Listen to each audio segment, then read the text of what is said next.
¿Están viendo, no, la pantalla? Sí, sí. Vamos a Sí, arrancar un se ve. poquito con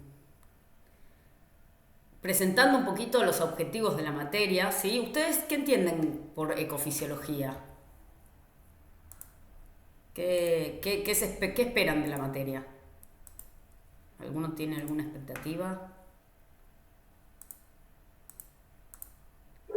Y entender cómo funciona la planta por dentro, ¿no? Muy bien, bien, es una buena... Es lo que vamos a tratar de acercarnos, por lo menos, ¿sí? De tener una especie de una noción general del funcionamiento de la planta, ¿sí? Eh, y sobre todo tratar de entender que existen mecanismos, ¿sí? Por los cuales las plantas responden frente a algún cambio que pueda ocurrir en el ambiente, ¿sí? Tratar de sacarnos de... Yo sé que muchas veces, incluso cuando lo explicamos o cuando lo decimos, damos a entender como que si las plantas pensaran e hicieran algo porque piensan en hacer una respuesta. Y no es así como ocurre, ¿sí? Las plantas responden a ciertos estímulos, pero en función de cuál es el estímulo, cuál es la señal y qué mecanismo ocurre adentro de la planta que la hace responder de un modo determinado, ¿sí? La idea es un poco tratar de sacarnos de encima eh, la idea de que tal vez las plantas puedan pensar eh, ¿sí? Como con un sistema nervioso, ¿sí? Como nosotros. Entonces, tratar de entender cómo funcionan, cómo es el funcionamiento y comprender los mecanismos por los cuales ocurre ese funcionamiento, ¿sí? Vamos a ver que hay un montón de factores externos, ¿sí?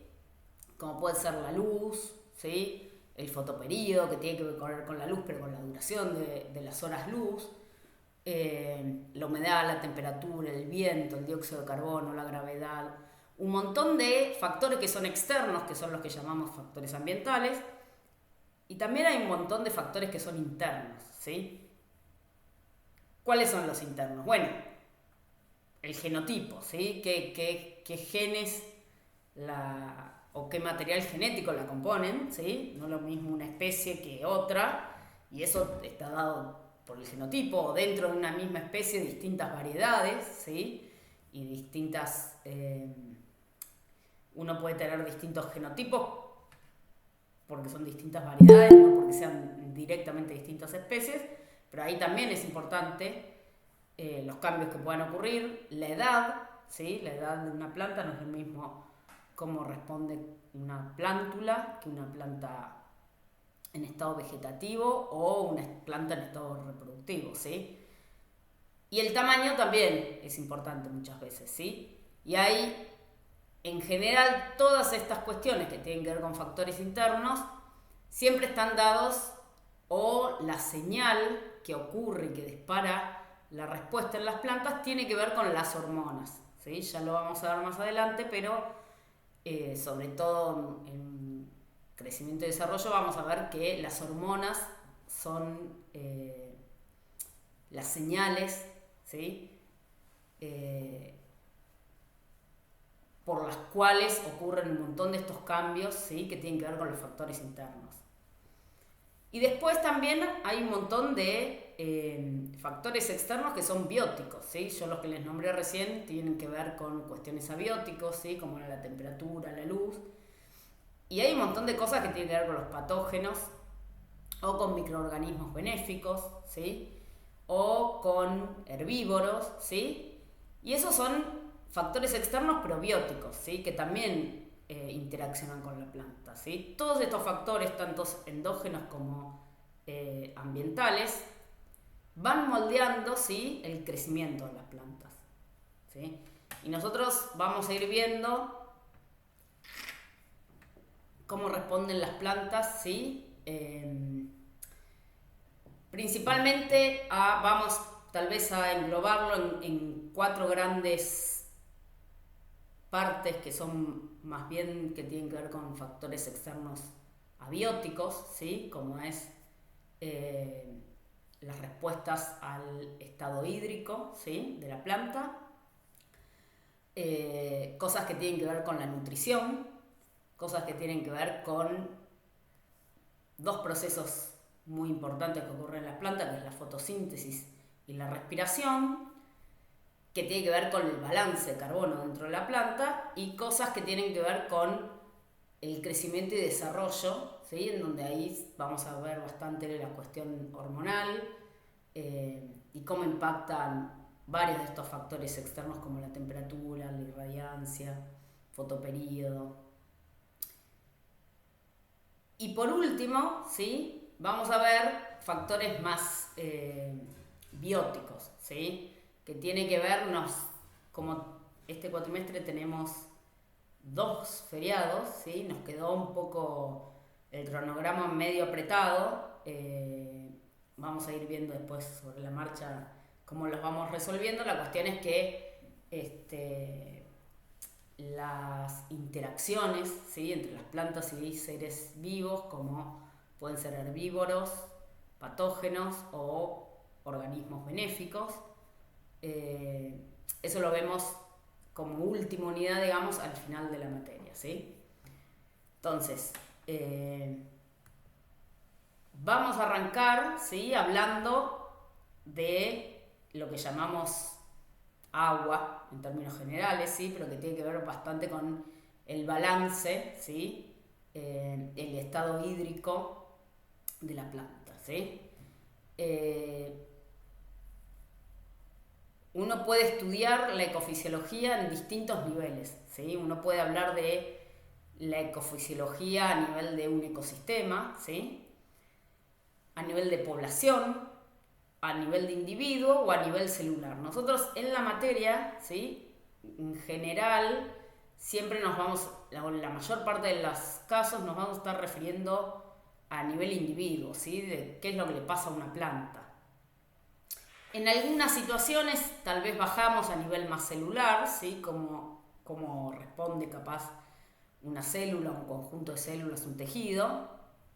Y en algunos casos también podemos subir a nivel más de población, de cultivo, ¿sí? Pero en general casi toda la materia está enfocada a tratar de entender a la planta, ¿sí? Como un individuo primero, ¿sí?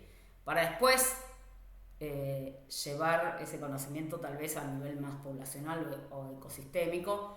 Ustedes después tienen otras materias, ¿sí? Acá en Ecofisio la idea es sentar un poco las bases de cómo es la respuesta, ¿sí? de las plantas como individuos, ¿sí? Si bien vamos a ver algunas cosas a nivel de cultivo o a nivel un poquito más chiquito, a nivel más celular, en general en casi toda la materia lo vamos a ver a nivel de planta, ¿sí? Las respuestas. Y vamos a arrancar entonces hablando de el agua en la planta, ¿sí?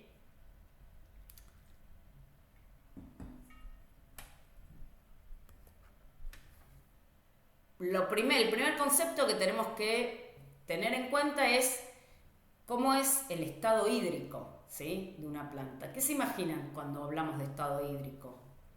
¿Con qué tiene que ver el estado hídrico de una planta? ¿O cuándo Y podría ser sí. Perdón. Sí, dale, decime.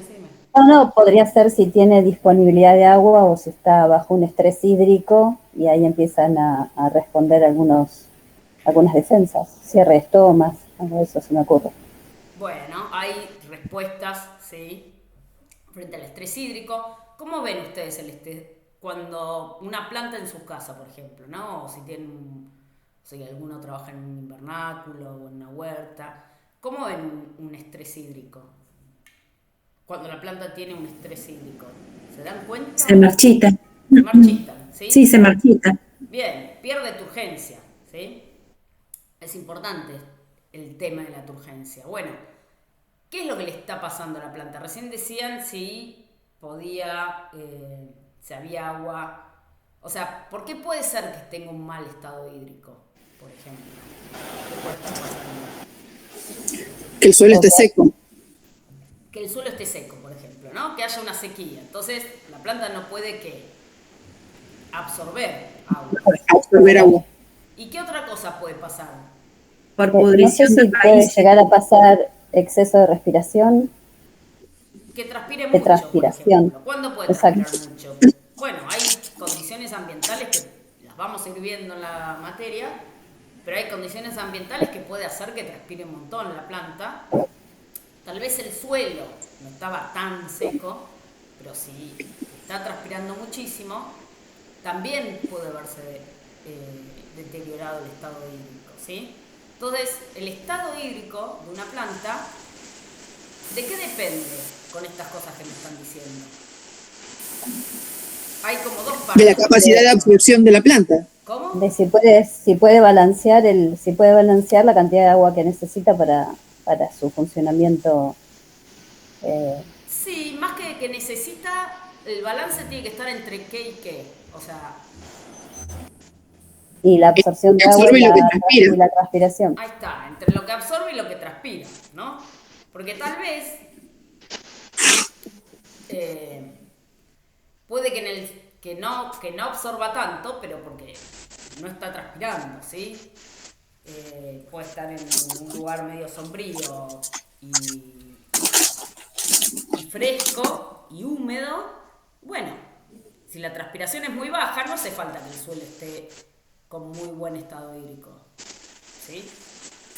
Entonces, el balance entre cuánto absorbe y cuánto transpira es lo que va dando ese balance hídrico, ¿sí? La idea es que nosotros vayamos viendo ciertos conceptos, primero del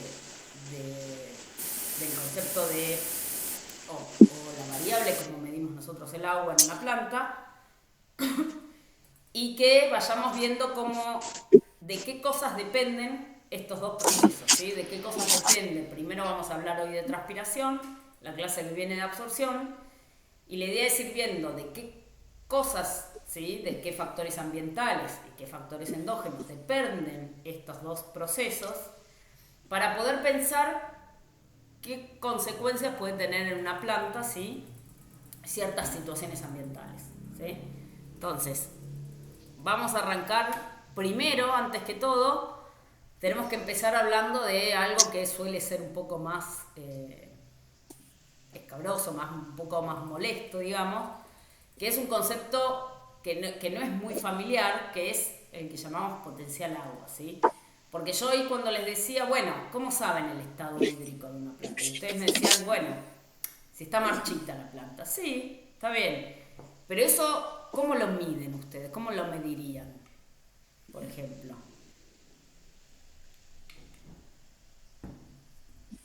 ¿Cómo podrían medir el agua que hay en una planta?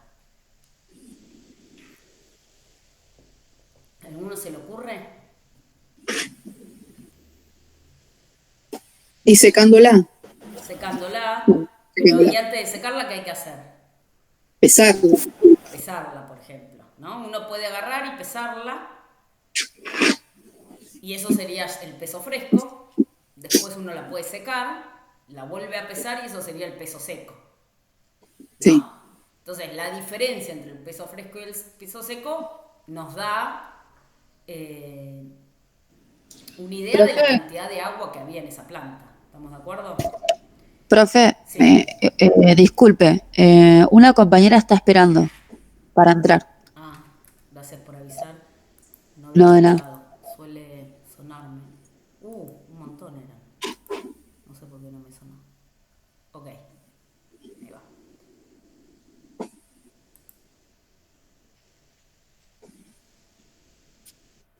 Hola, perdón, se me cortó, no sé qué me perdí.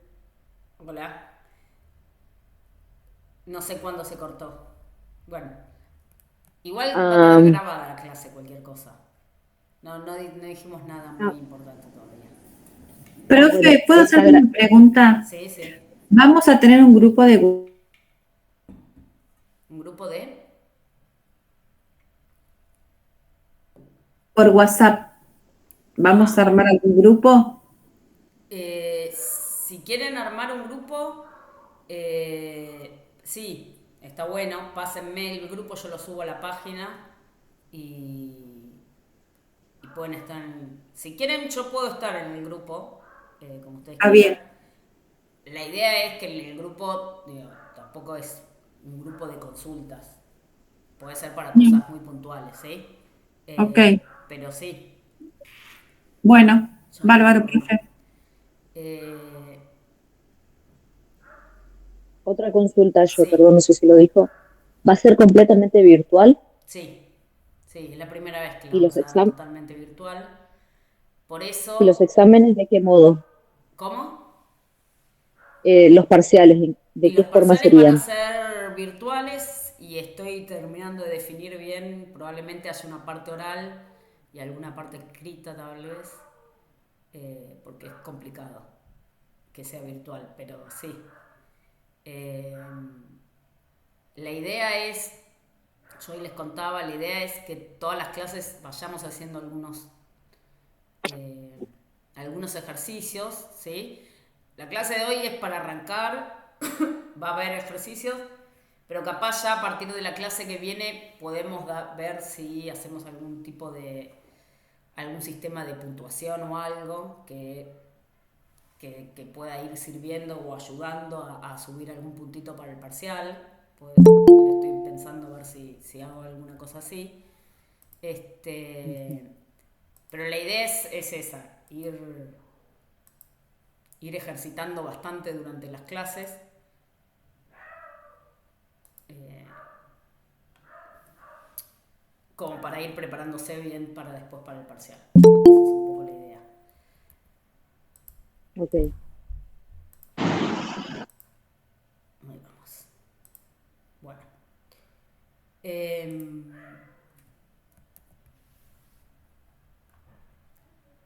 bueno, entonces, hoy me decían una forma de, por ejemplo, saber el contenido hídrico de una planta podría ser, bueno, yo agarro la planta, ¿no? La saco, la descalzo, le limpio bien las raíces, qué sé yo, y la peso. Y digo, bueno, esto es lo que pesa, es el peso fresco que se llama.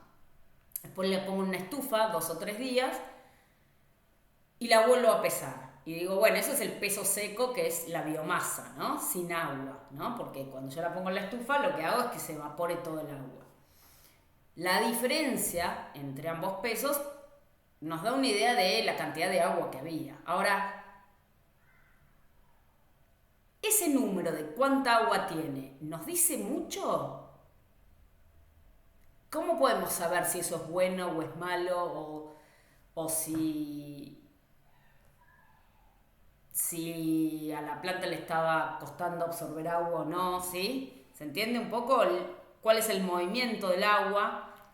Mucho no nos deja ese tipo de variable que se hace, ¿sí? No es que no se hace, se puede hacer, sobre todo se hace muchas veces para comparar cosas, ¿sí? Entonces yo puedo tener un set de plantas que están en una situación ambiental, en una condición, y otras que están en otra condición, y bueno, ahí quiero saber ahí puedo comparar y decir, bueno, estas plantas que son más o menos de la misma edad que este otro grupo de plantas que están en distinta condición, unas tienen más agua que otras, ¿sí? Bueno, ahí puedo capaz comparar, no es un dato que no sirve de nada, pero no nos da mucha más idea, ¿sí?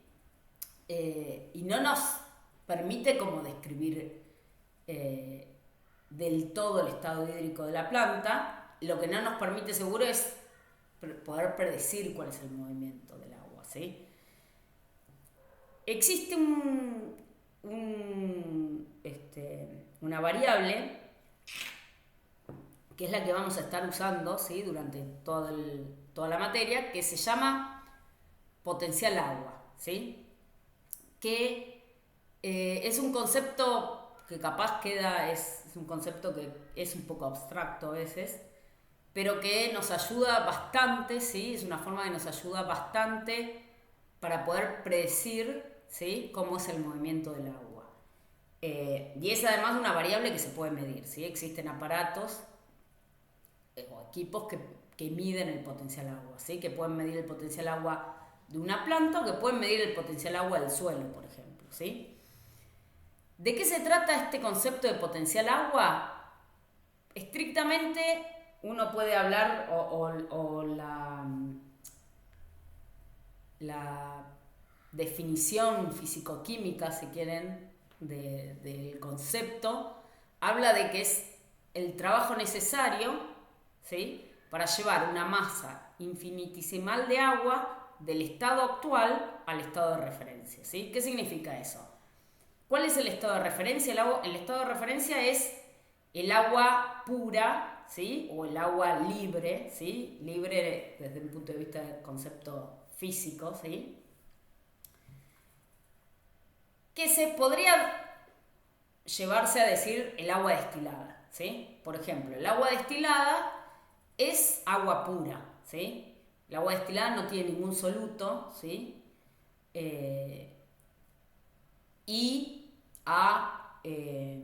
Cuando está a 25 grados y a una atmósfera de presión, uno puede decir que el potencial agua del agua destilada es 0, ¿sí?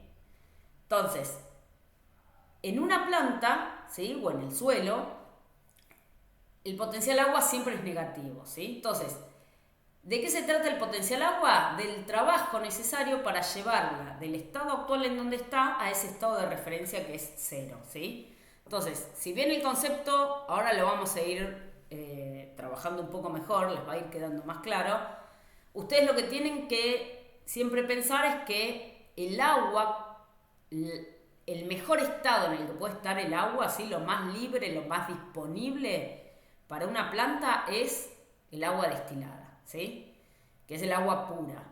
Eso es un potencial agua de 0, ¿sí? Cuanto más nos alejamos de ese 0, peor es el estado hídrico, ¿sí?, de la planta o del suelo, ¿sí? Entonces, si yo tengo una planta que tiene, acuérdense que el potencial agua siempre es negativo, ¿no? Si una planta tiene un potencial agua de menos 0,01 megapascales, se usa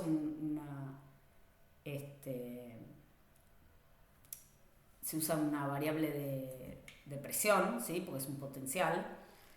Suele usarse, se pueden usar distintas, nosotros usamos siempre megapascales. Entonces, si yo tengo algo que está en menos 0,01, bueno, no está tan lejos del 0. Ahora, si yo tengo algo que está en menos 1, menos 2 megapascales, y eso está bastante lejos del 0, ¿sí? Es un estado hídrico bastante malo, ¿sí?, menos 2 megapascales. Entonces, ese valor de potencial agua nos da una idea, ¿sí?, nos permite describir mucho mejor el estado hídrico, ¿sí?, que esto del contenido de agua que tiene la planta, y además nos permite predecir la dirección del movimiento, que ahora vamos a ir hacia esa parte. La cuestión es que el potencial agua... Sí. ¿Por qué menos? ¿Por qué el número es negativo? ¿Por qué no es positivo? Porque pierde libertad, ¿sí? Es una convención igual, ¿no? Se podría haber hecho como convención pasarlo a positivo. Ahora vamos a ver que el potencial agua está compuesto por 4 componentes y algunos de esos componentes pueden ser positivos, ¿sí? ¿Te puedo hacer una consulta? Sí. Hola, buenas tardes. Buenas tardes. El simbolito que tenés arriba en el título de potencial agua. Esto es potencial. ¿Eso significa potencial? Sí. Ah, bueno, muchas gracias. Cuando ustedes vean este simbolito con la A, esto significa potencial agua, ¿sí? Entonces va a ir directo, acá cuando dicen la planta, los valores de potencial agua son negativos, ¿sí?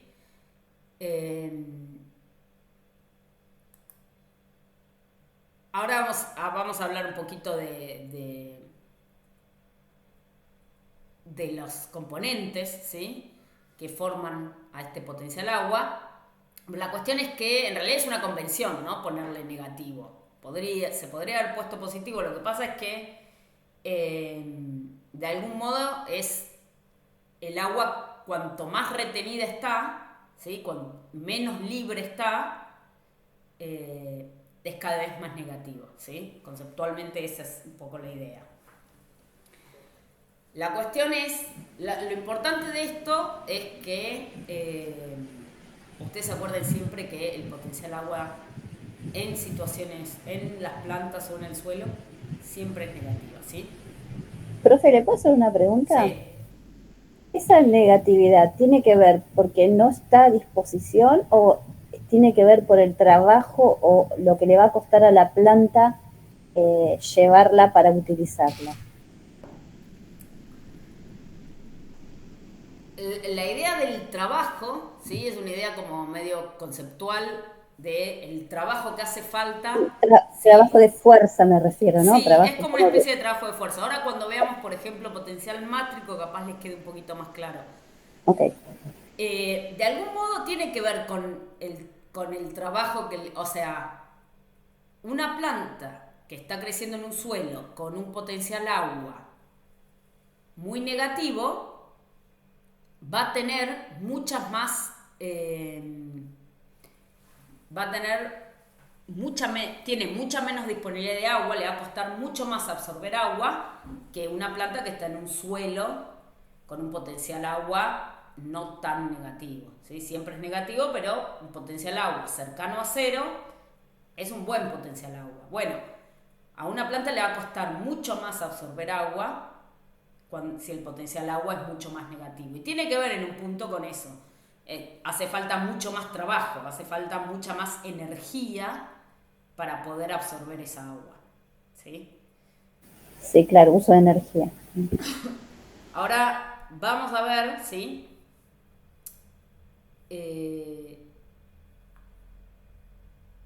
Cuáles son los componentes, ¿sí?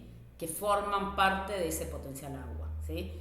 La suma algebraica de esos 4 componentes, ¿sí? Nos van a definir el potencial agua, ¿sí? Y hay situaciones en donde los 4 componentes pueden ser importantes y hay muchas situaciones en donde algunos de estos componentes no tienen importancia, ¿sí?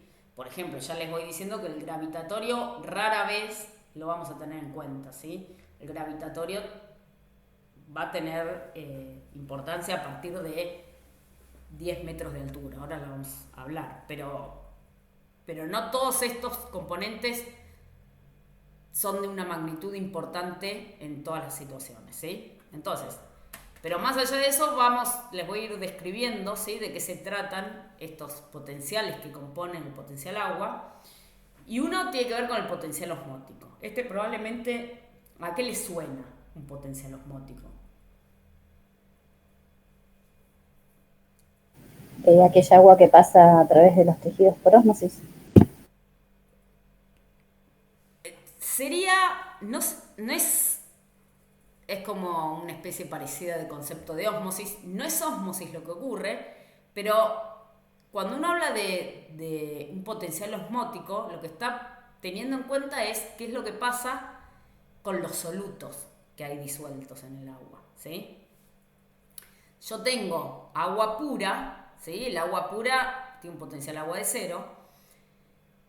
Si yo le agrego, ¿sí? Solutos, ¿sí? ¿Qué puede ser un soluto, por ejemplo? ¿Qué se le ocurre? ¿Qué le pueden agregar al agua? Sales. Sal, por ejemplo. Sodio. Agarran cloruro de Sí. sodio y le ponen, o azúcar, ¿sí? Que es sacarosa. Algo que se disuelva en el agua. Exacto, cualquier soluto que se disuelva en el agua, ¿qué es lo que hace ese soluto? Le saca energía al agua, ¿sí? Hace que el potencial agua sea más negativo, ¿sí? Entonces, el potencial osmótico tiene que ver con eso, con el efecto de los solutos en el agua, ¿sí? Los solutos le disminuyen la energía libre del agua, ¿sí? Entonces, siempre son valores negativos, ¿sí? ¿Dónde es importante? En la vacuola es importante, ¿sí? Las vacuolas de las células están llenas de solutos, entonces tienen un potencial osmótico muy negativo. Y las células en general tienen un potencial osmótico bastante importante, ¿sí? ¿Por qué? Porque en las células hay un montón de solutos, ¿sí? Un montón de nutrientes que entran y salen de la célula. Bueno, adentro de la célula hay muchos nutrientes y entonces siempre el potencial osmótico adentro de una célula es importante, ¿sí? Por ejemplo, en el xilema, ¿sí? En el xilema, ya vamos a ver más adelante qué es el xilema, bien. Ustedes ya vieron qué es el xilema, ¿no? Igual en botánica. Sí, Sí. en botánica. Más o menos, ¿qué es? ¿Cómo es? ¿Algunos se acuerdan más o menos de qué se trata el xilema? Un vaso conductor. Es un vaso conductor. ¿Y cómo son las células del xilema? ¿Alguno se acuerda? Muertas. Están muertas. ¿Qué significa eso? ¿Qué le queda a la célula? Es como el caparazón. ¿Qué es como el caparazón? Está bien, sí. La pared celular. La pared, claro. Lo que no tiene, La- ¿qué es? Membrana. No ¿Sí? tiene membrana. Tiene- Bueno, el xilema es como una especie de cañería, ¿sí? Funciona bastante, el agua como se mueve por flujo masal, ya lo vamos a ver, pero que es muy similar a cómo se mueve en una cañería, ¿sí? Entonces, que tiene que ver con estas características, ¿sí? De que no tiene membrana en las células, entonces no atraviesa membrana, entonces el movimiento tiene que ver con cuestiones más de presión que de otra cosa. Bueno, el xilema, ¿sí? Que es por donde se mueve la mayor cantidad de agua, lleva nutrientes, pero están muy disueltos. Entonces ahí el potencial osmótico no es tan importante, ¿sí? En cambio, dentro de una célula es muy importante, ¿sí? ¿Por qué es muy importante? Porque hace que, porque hay mucha concentración de solutos adentro de las células. Y entonces eso hace que cualquier cosa que uno tenga con solutos te disminuye el potencial osmótico, ¿sí? Entonces, el potencial osmótico es una parte importante, ¿sí? Es un componente muy importante del potencial agua, ¿sí? Que tiene que ver con eso, cuántos solutos tenemos en el agua, ¿sí? El potencial mátrico tiene que ver con el efecto que tienen las superficies sólidas, ¿sí? Las moléculas de agua están unidas entre sí por fuerzas de cohesión y se unen además a las superficies sólidas por fuerzas de adhesión, ¿sí? Por ejemplo, si uno tiene una esponja de agua, ¿sí? Si ustedes agarran y compran una esponja, ¿no? Y todavía no la pusieron nunca en agua, agarran la esponja y ¿cómo es la esponja? ¿Es pesada, liviana? Liviana. Es liviana. Liviana. ¿No? La sumergen en un balde de agua, ¿no? La dejan que se llene bien de agua y la levantan. ¿Qué le pasa a esa esponja en cuanto la levantan?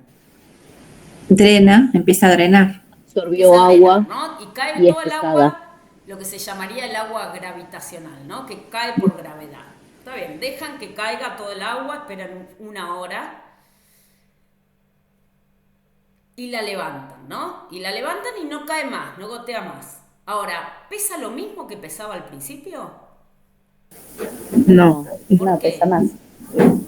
Porque Pesa un tiene poquito más. retenida agua. ¿Por qué Siempre le tiene- queda ahí está, algo de ahí agua dijeron dentro. retenida. Tiene agua retenida. ¿Por qué tiene agua retenida?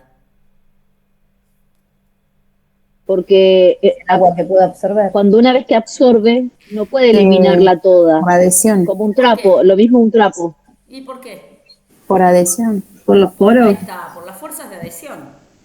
La esponja tiene una característica física que es que tiene mucha superficie sólida, ¿sí? Con poritos. Pero entonces la superficie de agua y sólido, ¿sí? Es más parecida. Si yo intentara hacer una esponja con unos poros así grandes, y no me serviría mucho de esponja, ¿no? Porque yo la levanto y si tiene unos poros grandes así, todo el agua se caería y quedaría muy poca retenida. En la esponja queda bastante agua retenida una vez que cae la gravitacional. ¿Por qué? Porque la superficie sólida con respecto al agua es grande, es muy grande. Bueno, ¿qué es lo que hace eso? Hace que, entonces, hay un montón de fuerzas de adhesión, ¿sí? Que las moléculas de agua están retenidas en esa superficie sólida y que no se va. ¿Cómo hacen para sacarle el agua a esa esponja? ¿Qué hacen ustedes? Hay que Apretarla. apretarla. La apretan. Apretarla, La exprimirla. apretan, le hacen una fuerza, ¿sí? Un trabajo Claro. le entregan, ¿sí? Sí. Para sacarle ese potencial. Entonces, esa esponja, el agua que estaba dentro de esa esponja, tiene un potencial mátrico muy negativo, ¿sí? ¿Por qué? Porque no tiene tanta libertad, porque está unida a esos sólidos, ¿sí? Las fuerzas de adhesión que la unen le sacan esa libertad. Si ustedes le entregan trabajo, agarran y la apretan, ¿sí? Y dejan que caiga el agua ahora sí que cae, va a estar más libre, ¿sí? ¿Se entiende un poco? Entonces, Sí, sí. esas fuerzas de adhesión, ¿sí? Esas superficies sólidas también le sacan energía libre al agua, ¿sí? Una pared celular, ¿sí? La pared celular que tienen las células tiene una estructura muy similar a la de una esponja, ¿sí? Acá hay como una especie de dibujito, ¿sí? De una estructura, ¿sí? Que están las celulosas, las semicelulosas que se unen, ¿sí? Un montón de otro tipo de moléculas, ¿sí? Que uno puede tener.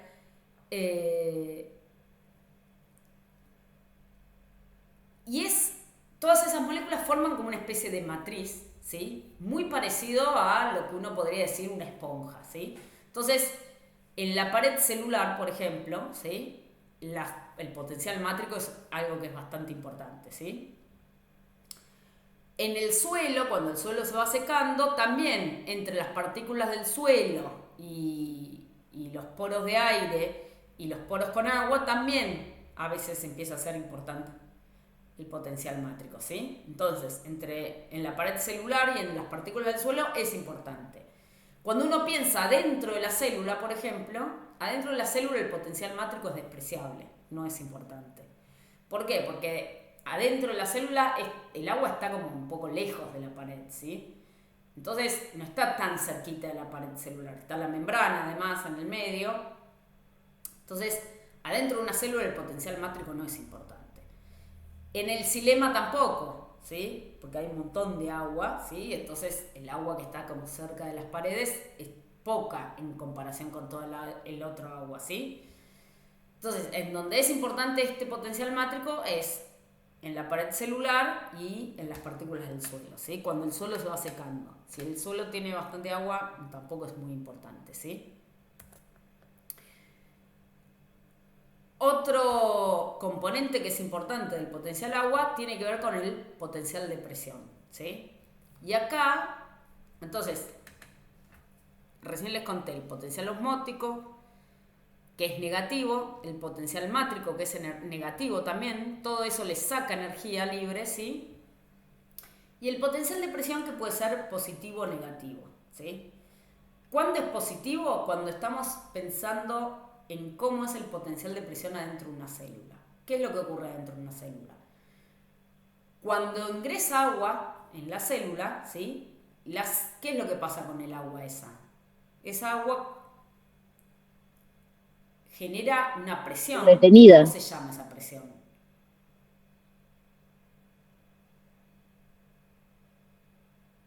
Hoy me habían dicho que cuando veían a la planta con un mal estado hídrico la veían marchita, ¿no? Es un estado de urgencia Te da eso. urgencia. Que perdía turgencia. Bueno, eso de que ustedes ven que pierde turgencia, que uno ya cuando lo ve a veces en la planta, a veces es tarde, ¿no? Hay plantas que se recuperan de esa pérdida de turgencia y hay plantas que no. Esa pérdida de turgencia que uno ve en una hoja marchita, ¿qué le está pasando a las células de adentro? Están perdiendo turgencia también. Están perdiendo. Claro. Cuando una célula tiene un buen estado hídrico, siempre tiene que tener turgencia, ¿sí? Siempre tiene que tener algún grado de turgencia, ¿sí? Esa turgencia es el potencial de presión, ¿sí? Y es positivo. ¿Por qué es positivo? Porque es la presión que hace el agua contra la pared celular, ¿sí? Contra la membrana y la pared celular. No sé si se acuerdan, en botánica ustedes vieron algunos cortes histológicos, ¿no? De células. ¿De células? Sí. Sí. Bueno, ¿podían diferenciar las paredes celular de la membrana?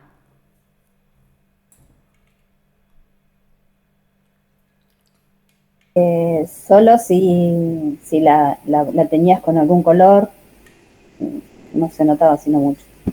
Solo si lo teñís con algún color, pero si no, la membrana no se diferencia nunca de la pared. ¿Por qué? Porque va bien pegada. ¿Por qué está pegada la membrana a la pared? Porque el agua genera turgencia, genera siempre una presión, ¿sí? Entonces, la presión adentro de la célula siempre es positiva, ¿sí? Si uno pone una célula en una situación, en un medio que tiene un potencial agua muy muy bajo, uno puede hacer que el agua salga de la célula. Y si el agua sale mucho de la célula, algo que ocurre es lo que se llama plasmólisis, que la membrana se despega de la pared, ¿sí? Cuando ya se plasmoliza una célula es que se muere, ¿sí? Ya está muerta.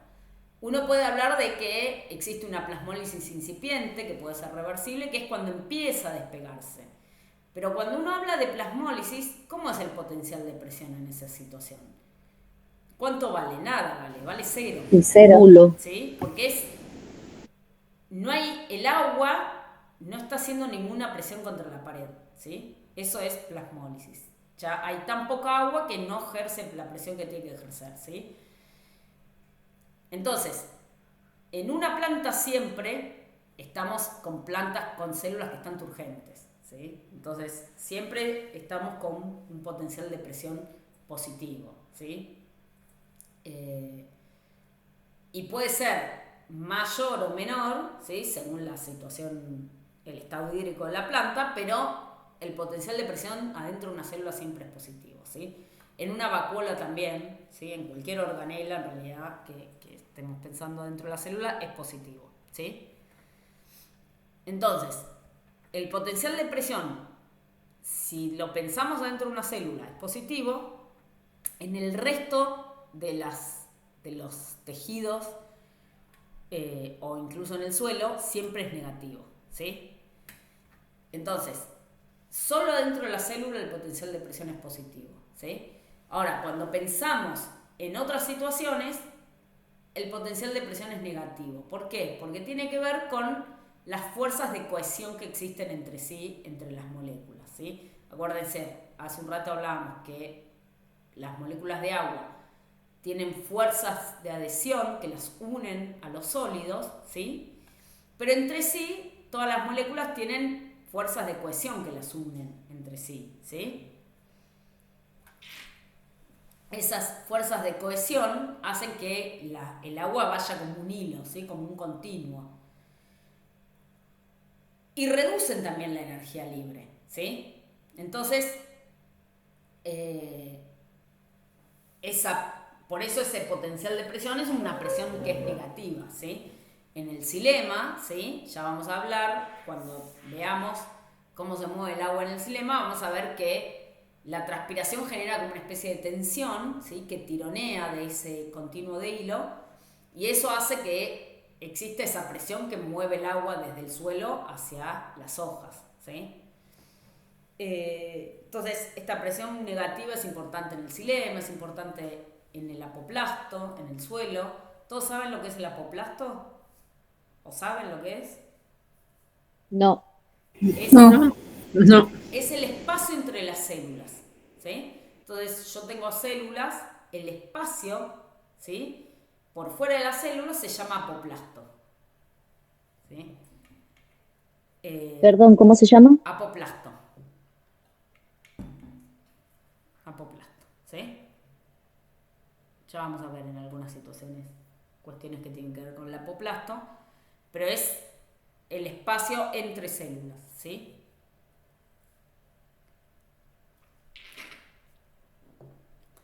Entonces, en el apoplasto, que es afuera de la célula, en el suelo, en el xilema, ¿sí? En todas esas situaciones, ¿sí? En donde no tenemos una membrana, el potencial de presión es negativo, ¿sí? En cambio, dentro de la célula, en donde está la membrana y donde el agua ejerce una presión de la membrana contra la pared, ahí es positivo, ¿sí? En el resto de las situaciones, el potencial de presión es negativo. Uy, se me fue el gravitatorio. Bueno, el potencial gravitatorio, ¿con qué tiene que ver? Debe ser con la fuerza de la gravedad. Con la fuerza de la gravedad, ¿sí? La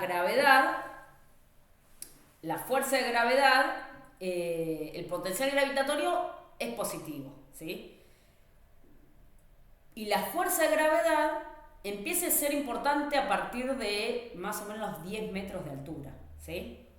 A partir de los 10 metros de altura uno empieza a tener una cierta magnitud importante, que tampoco es tan grande, pero empieza a ser importante. Entonces, nosotros en general, en todas las situaciones que vamos a pensar, es despreciable, ¿sí? A menos que estemos hablando de árboles de más de 10 metros de altura, la fuerza de gravedad no es, o el potencial gravitatorio no tiene una magnitud importante, ¿sí?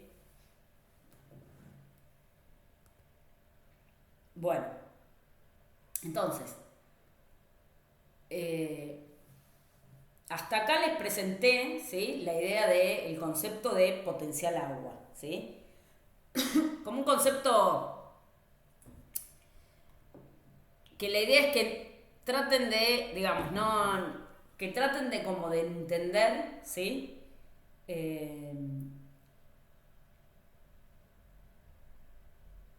Cuando ustedes vean o lean o escuchen, ¿sí?, de algún número de potencial agua, ¿sí?, que puedan entender, ¿sí?,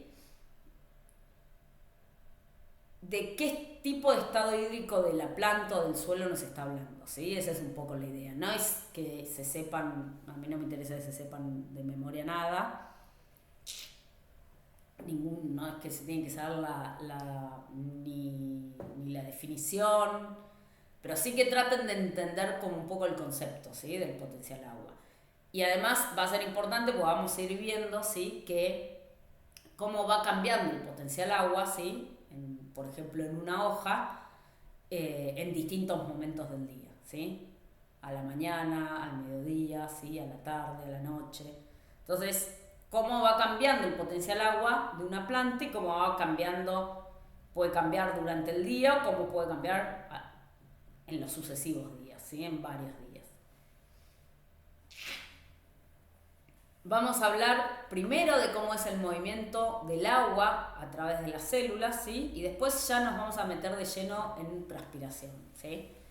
Hoy, la idea de hoy es hablar un poquito de esto del movimiento a través de las células, pero después la idea ya es arrancar pensando, ¿sí?, en la transpiración. ¿Cómo es el movimiento entre células o a través de las células? Cuando el agua atraviesa una membrana, ¿sí?, el mecanismo, ¿sí?, por el cual se mueve se llama difusión en fase líquida, ¿sí?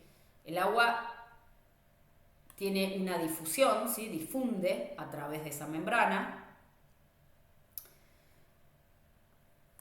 y tiene una fuerza motriz que es el gradiente de potencial agua. ¿Qué significa la fuerza motriz? La fuerza motriz es, les da una idea de qué es lo que lo hace mover, ¿sí? Entonces, por ejemplo, si yo tengo dos puntos, ¿no?, que tienen el mismo potencial agua, el gradiente de potencial agua, ¿cuál sería?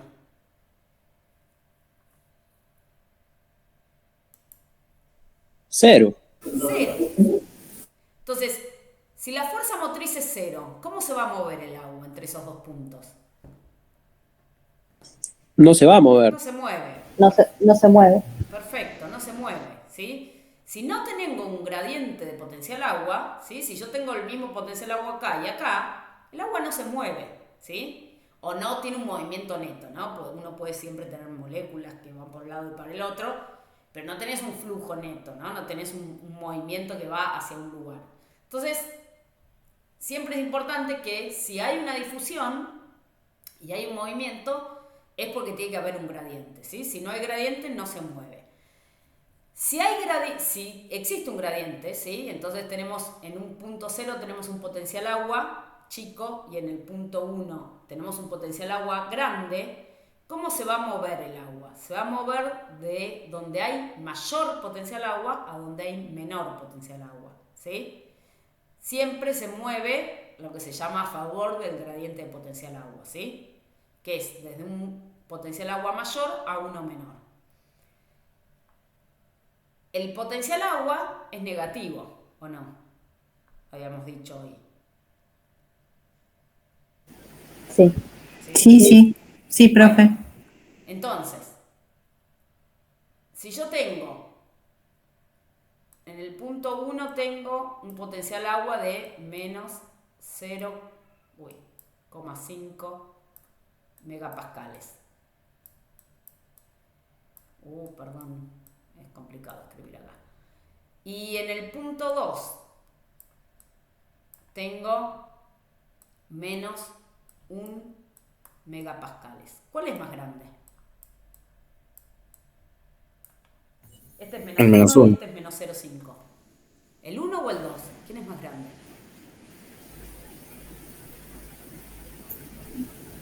¿El 1? El 1. No, el 2. ¿Están todos de acuerdo? No, ¿Por qué es el para más mí el 2. grande? Menos En uno. el 2, Cero. El menos 1 está más lejano del 0. ¿Por ahí la Claro. cosa? ¿Y eso qué hace? ¿Que sea más grande o más chico? Es más grande. Más grande. Tiene menos fuerza cuanto más se aleja del 0. Muy bien, bien. Yo tengo el 0 Entonces, acá, menos 0,5 está acá, y menos 1 está acá, ¿no? Y 0,5 está acá, y 1 está acá. Sí. Hago la hoja, ¿no? Fíjense, el 1 es más grande que el 0,5, ¿no? Porque el 1 está hacia la derecha, ¿sí? Sí. Ahora, con los números negativos, este está más a la derecha que este, ¿sí? Con los números negativos, eso es algo que muchas veces confunde, cuanto más cerca estamos del 0, más grande es el número, ¿sí? Más grande es. Entonces, ahí los que dijeron que era menos 0,5 son los que tenían razón. Menos 0,5 es más grande que 1. Es más grande que menos uno. Claro. ¿Sí? Que menos 1. El menos 1 está... otra forma de pensarlo es si está más cerca o más lejos del 0. ¿Sí? Claro. Ambas cosas ayudan a veces a pensarlo, ¿sí? Porque esto es una de las complejidades a veces que tiene el hablar de potencial agua, que como son números negativos, ¿sí? Muchas veces complica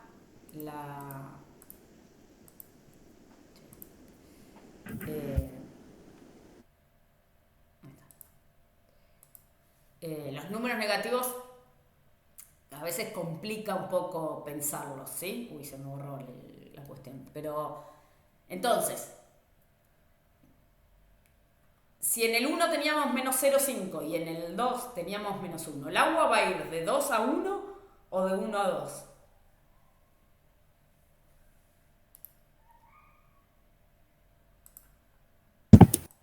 De 2 a 1. En el 1 es menos 0,5. Si el 0,5, si el 0,5 es más grande porque está más cerca del 0, entonces del 0,5 al 1 va a ir, porque va del más grande al más chico. es como si lo tuvieras en De una menos película. 0,5 a menos 1. Perfecto. De menos 0,5 a menos 1 va. Va del más grande al más chico. ¿Sí? Eso de más grande, conceptualmente, es el que tiene mayor potencial agua, es como el que tiene más agua, de algún modo, ¿sí? Lo que pasa es que no es una cuestión de cantidad de agua, sino que tiene que ver con, por eso usamos el concepto de potencial agua, tiene que ver con el agua más libre, ¿sí? Por eso tratar de ir pensando en ese concepto. El agua está más libre, más disponible en esta situación que en esta, ¿sí? Entonces, esto, si uno lo piensa en un suelo, por ejemplo, estos valores, este suelo está más seco que este, ¿sí? Un suelo que tiene menos 1 de potencial agua está más seco que uno de menos 0,5. Y a veces, o puede que no esté más seco. Podría ser que este es un suelo salino y este no. Un suelo salino, ¿qué es lo que tiene un suelo salino? Muchas qué. Tiene soluto, tiene sal. Tiene un montón de solutos. Tal. Y entonces eso hace que el potencial osmótico sea muy negativo. Entonces, como el potencial agua es la suma de sus componentes, ¿sí? Si uno de sus componentes es muy negativo, hace que el potencial agua sea muy negativo, ¿sí? Entonces, los suelos salinos, el problema que tienen para las plantas es que tienen un potencial osmótico muy negativo, ¿sí? Entonces, eso hace que a una planta que crece en un suelo salino le cueste más absorber agua, ¿sí? Ese es el problema, uno de los problemas que suelen tener los suelos salinos, ¿sí? Que tiene que ver con, muchas veces una planta parece que o tiene características similares a una planta que crece en sequía, ¿sí? Pero no porque esté seco el suelo, ¿sí? Uno puede regarlo, puede echarle agua, pero como hay tantas sales disueltas, por más que yo le eche un montón de agua a ese suelo, igual tiene un potencial agua negativo y de todos modos les va a costar a la planta absorber agua. ¿Se entiende? Por eso es importante el concepto de potencial agua, ¿sí? No es solo una cuestión de cantidad de agua, ¿sí? Entonces, yo puedo tener que este suelo está más seco que este otro y por eso tengo menor potencial agua, o puede ser que el suelo sea salino, no que tenga menos contenido de agua, pero es salino y entonces es más seco. De todos modos, no me lo de ahí va. No me levanten la mano, interrumpan directo y hablen, ¿sí? Es más fácil que sí. Sí, yo tenía una pregunta. Para, como un tratamiento de tierras salinas, por más que sea caro, ¿se puede tirar agua destilada, por ejemplo, y balancear un poco? ¿O no tiene tanto efecto? Y digamos, no te ayuda tanto. Sí, digo, Mm,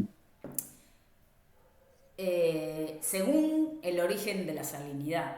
A veces, está.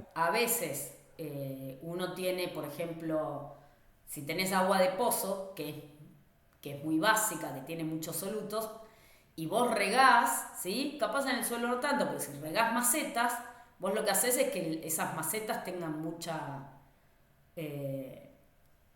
que tengan muchas sales, ¿sí? Por el agua que vos le estás echando. Entonces ahí sí tiene sentido regar con agua destilada. Porque tu Mm, fuente salina está en el agua que le estás echando. Ahora, cuando vos estás en un suelo que ya es salino y vos pensás que los suelos salinos en el campo se riegan con el agua de lluvia, que el agua de lluvia es agua destilada, ¿sí? ah, Y sigue siendo salino. Porque, claro. digamos, no contrarrestás la salinidad. Por supuesto que si le echás agua de pozo, la aumentás más, pero con el agua no es que la vas a contrarrestar con el agua destilada, la verdad. Perfecto. Los suelos salinos son complicados. La realidad es que uno lo que termina haciendo es tratando capaz de usar plantas que tengan ciertas adaptaciones que toleren mejor los suelos salinos, ¿sí? Las plantas sensibles a suelos salinos no tenés modo de hacerla crecer en un suelo salino. Es así, de corta la cuestión. A veces, eso igual cuando veamos después algo de salinidad, a veces el problema que tiene la salinidad tiene que ver con la competencia con otros nutrientes y entonces ahí lo que se puede hacer es fertilizar con el nutriente con el que compite. Bueno, eso lo vamos a ver más adelante cuando veamos nutrición. Pero no, el agua destilada no te resuelve esa parte. Sí te la resuelve si es tu fuente de salinidad, de algún modo, ¿sí? Si tu problema está en que vos tenés un agua muy pesada y estás regando con agua muy pesada, bueno, ahí sí sirve regar con agua destilada o agua de lluvia, ¿sí? ¿Es cierto Perfecto. que el agua que libera el aire acondicionado es destilada? Sí, sí, sí. Sí, se Ok. puede juntar. Pero bueno, hay que ver que no traiga, que no esté sucia la manguera, que no tenga residuos y que yo, pero sí, se juntan, mucha gente la junta. Igual que el agua de lluvia, lo ideal es no juntar los primeros 20 minutos de lluvia, porque el agua de lluvia, si bien es destilada, nosotros no vivimos en un ambiente, el aire está contaminado muchas veces, y entonces cuando empieza a llover, todas las partículas de contaminación que hay en el aire caen junto con el agua, ¿sí? Que en algunos casos es lo que se llama la lluvia ácida, ¿sí? En lugares muy contaminados. Pero si uno en general, si uno deja pasar esos primeros 20 minutos, que caiga el agua con todos esos sedimentos, después de esos 20 minutos el agua, en general ya la atmósfera se limpió, sobre todo acá en Buenos Aires, ¿no? Ya está bastante más limpia y ya el agua esa sí es mucho más pura, digamos. Si uno trata de evitar esos primeros 20 minutos. Si uno no puede evitarlos porque lo junta en un tacho que está ahí, bueno, sirve igual, no es que no sirve.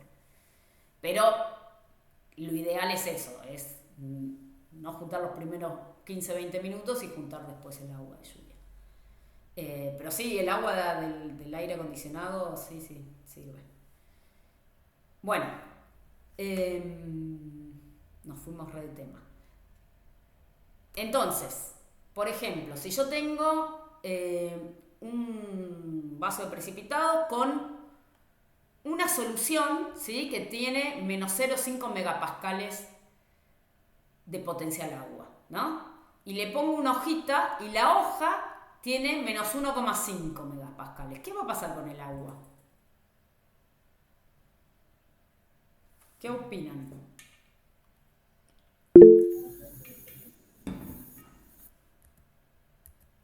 ¿La va a absorber la hoja?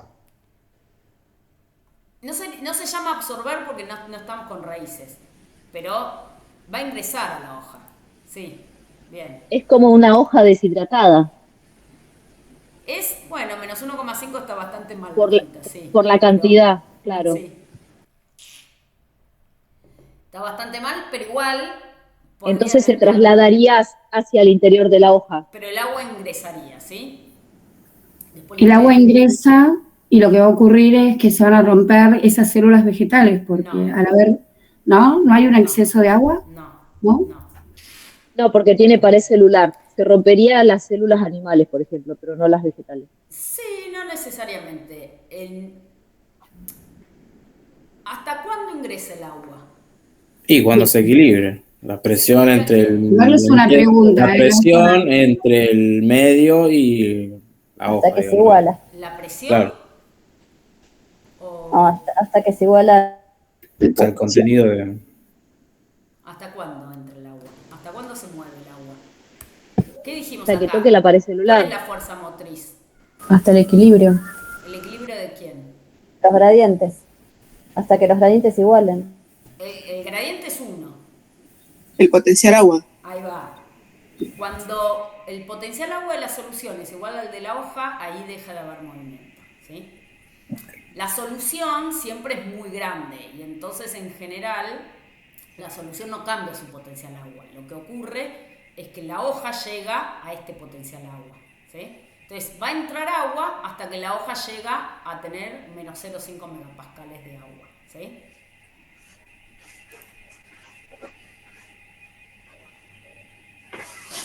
A ver, les voy a dar la solución, por ejemplo.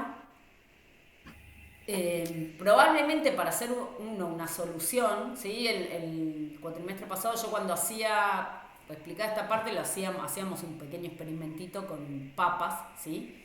Y lo que hacíamos era pedacitos de papa, lo poníamos en distintas soluciones. Para generar esas soluciones lo que hacíamos era agua, pesar azúcar y ponerle distinta concentración de azúcar. Entonces teníamos soluciones con distintos potenciales agua, ¿sí? Entonces, básicamente la solución tiene un potencial agua que está dado principalmente en general por los solutos que tiene disueltos, ¿sí? Entonces lo único que tenemos acá es un potencial osmótico, pero no importa. Este es el potencial agua de la solución. La hoja,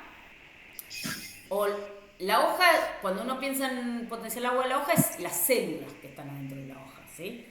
El potencial agua de la hoja de una célula, ¿sí? Tiene hoy habíamos dicho que había 4 componentes: el osmótico, el mátrico, el de presión y el potencial gravitatorio. Bueno, el gravitatorio es despreciable y el mátrico, que tenía que ver con la adición a los solutos, también es despreciable adentro de una célula. Entonces, hay solo dos potenciales que me importan a mí adentro de una célula. El osmótico y el de presión, ¿sí? Acuérdense que el de presión es la turgencia, ¿sí? Es positivo. Y el osmótico tiene que ver con los solutos y es negativo, ¿sí? ¿Estamos de acuerdo? Bueno, en este ejemplo, ¿sí? Por ejemplo, uno podría decir, bueno, ¿cuál es el potencial osmótico y cuál es el de presión? Vamos a tirar un número hipotético, ¿sí? Porque en realidad no lo sabemos, pero el osmótico podría ser, por ejemplo, menos 2 megapascales. Y si es menos 2 megapascales, ¿cómo es el de presión?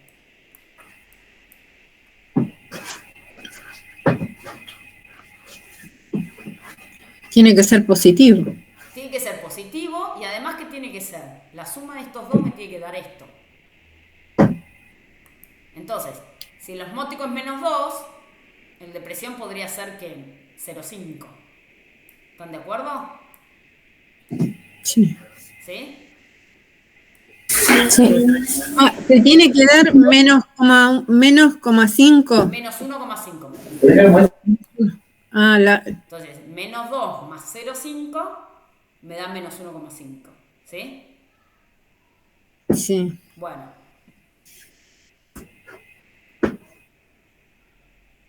Recién dijimos, el agua va a entrar adentro de la hoja. ¿Por qué? Porque el potencial agua afuera es más grande que adentro.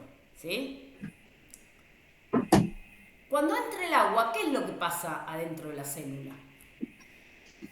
El agua, ¿qué hace? Si empieza a entrar agua, ¿qué me decían hoy? ¿Qué hace? Presión. Presión. ¿Sí? Hoy me habían dicho estalla. No estalla, no llega a estallar, no se preocupen, porque tenemos una membrana y una pared que la tienen cierta contención. Pero ¿Sería turgencia? Pero el agua, ¿qué está haciendo? El agua va a ser presión, ¿sí? Entonces, lo que ocurre cuando entra agua es que aumenta la presión. Al aumentar la presión, ¿sí? Si ahora la presión pasa a ser, en vez de 0,5, pasa a ser de 1,5, ¿sí? Fíjense, el potencial osmótico puede cambiar un poquito, porque se diluyen un poco más, pero es más o menos, se mantiene más o menos estable dentro de una célula. Los solutos no es que se mueven, lo que se mueve es el agua. Entonces, el osmótico pensemos que queda igual, queda en menos 2. Si entra el agua hasta una presión de 1,5, ¿qué potencial agua llegamos a tener? Menos 2 más 1,5, ¿cuánto es? 1,5. Menos 2 más 1,5. Menos 0,5. Menos 0,5. Menos 0,5. Entonces, Menos fíjense, 1,5. llegamos a este valor, ¿sí? Eso es lo que ocurre. El agua va a entrar y empieza a generar más presión, más presión, más presión. ¿Hasta qué momento? Hasta un momento en donde la presión que ejerce menos el potencial osmótico me da un potencial agua igual que la solución. Y ahí quedan en equilibrio. Es igual a nada. Sí. ¿Se entiende cómo funciona? ¿Más o menos? Me está costando, perdón. Igual tranqui, porque esto no les voy a tomar esto así en particular. Pero es más o menos que vayan teniendo una idea, ¿sí? De cómo es que... porque un poco esto es lo que le pasa después a adentro de una planta, ¿sí? Cuando entra o sale el agua, ¿sí? En las células. Cuando entra el agua, en general el potencial osmótico se mantiene más o menos estable, porque la cantidad de solutos que tiene, más o menos estable, puede ir cambiando, pero con el tiempo, con ciertas cosas, pero más o menos se mantiene estable. Pero cuando se mueve cuando entro, sale agua, lo que más cambia en general tiene que ver con el potencial de presión, ¿sí? Y eso es lo que me va a hacer que el potencial agua de la hoja cambie, ¿sí? Lo vamos a ver en las últimas clases, ¿sí? Cuando veamos cómo es que va cambiando el potencial agua de una hoja en el día, por ejemplo, ¿sí? Ya lo vamos a retomar, no se preocupen. Pero la idea es un poco ir planteando algunos conceptos, ¿sí? Por ahora yo lo que quería, el concepto que quiero que les vaya quedando es que en una situación de movimiento de agua entre células, el agua se mueve por diferencia de potencial agua, ¿sí? Entonces, si acá tengo más potencial agua, un potencial agua mayor que adentro de la hoja, el agua va a ingresar. Si fuese al revés, el agua saldría, ¿sí? Eso es por ahora lo que quiero que sepan. Bueno, pasemos rápidamente, es re tarde. Perdón, Sí. ¿en qué situación el agua de la hoja saldría? Si el agua del recipiente tuviera más soluto, por ejemplo. Por ejemplo, ¿qué potencial agua tendría que tener la solución para que el agua salga con una hoja de menos 1,5? Tendría que tener menos 2, por ejemplo. Menos 2, menos 4, ¿sí? Cualquiera de esas situaciones hace que el agua se vaya, ¿sí? Tendría que ser, como decía el compañero, un agua muy salina. Por ejemplo, sí. Un agua muy Okay. salina, sí. O con mucho soluto, sí. Sí, sí. En un suelo, podría ser un suelo muy seco, ¿sí? Igual nunca va a salir de la planta, eso ya lo vamos a ver, ¿sí? Bueno, vamos a pasar, ¿sí? La peor partecita ya pasó, ¿sí? Ahora vamos a cosas capaz un poco más conocidas. Que tiene que ver con el movimiento del agua, ¿sí? El agua, ¿sí? Uno lo puede pensar como un continuo, ¿sí? Entre suelo, planta y atmósfera, ¿sí?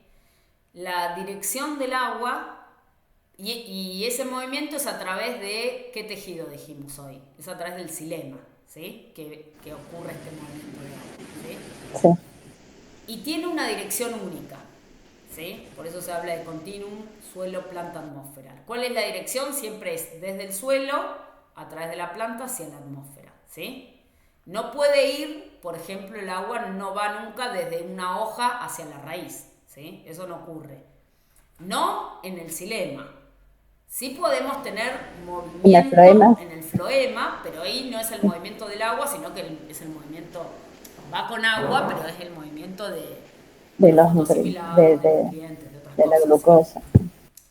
Pero en el movimiento del continuum suelo-planta-atmósfera, que es a través del xilema, tiene una dirección única, ¿sí? El xilema tiene una sola dirección, que es ir hacia... ¿Por qué hacia las hojas? ¿Qué hay en las hojas? Los estomas. Los estomas. Entonces, en realidad, la dirección del movimiento es hacia los estomas, ¿sí? Los estomas es por donde se evapora el agua de la planta y sale hacia la atmósfera, ¿sí?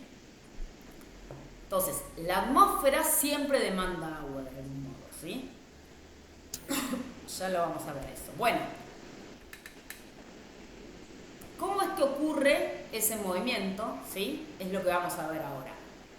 Vamos a ver durante el módulo vamos a ver distintos movimientos de agua en la planta, ¿sí? Vamos a arrancar hablando de la transpiración, que es esta última parte, ¿sí? En donde el agua se evapora en la cámara subestomática y sale hacia la atmósfera, ¿sí?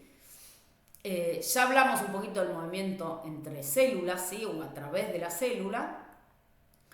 Vamos a hablar la clase que viene del movimiento en el xilema, de la absorción por las raíces y después del movimiento en el suelo, ¿sí? Medio que vamos desde acá arriba hacia abajo, ¿sí? Al contrario de cómo se mueve el agua en la planta, ¿sí? Nosotros vamos a arrancar pensando desde la salida, ¿sí? ¿Qué es lo que pasa primero en la transpiración, ¿sí? La transpiración ya es una difusión en fase vapor, ¿sí? Ya el agua en todo el resto de la planta está en fase líquida, ¿sí? El agua siempre está en el suelo líquida, ingresa a la planta como líquido, ¿sí? Y se mueve en la planta como líquido. hasta que llega a la cámara subestomática, y cuando sale de la hoja ya sale como vapor de agua, ¿sí? En fases gaseosas. Entonces, ese movimiento ya es una difusión en fase vapor, y después tenemos un mezclado turbulento, ¿sí? Bueno, ¿de qué se trata la transpiración? Acá hay como una especie de esquema, ¿sí? Muy abreviado, de un corte de una hoja, ¿sí? Un pedacito de hoja, en donde tenemos, ¿qué tenemos? Tenemos la cutícula de arriba, ¿sí? Y la cutícula de la cara de abajo, ¿sí? Después tenemos adentro las células del mesófilo, ¿sí? Y tenemos acá tenemos la cutícula, perdón, y la epidermis, ¿sí? Y abajo tenemos la cutícula y la epidermis. Y fíjense que cada tanto entre las células del epidermis tenemos dos células que son lo que se llaman las células oclusivas, que son las que forman el estoma, ¿sí?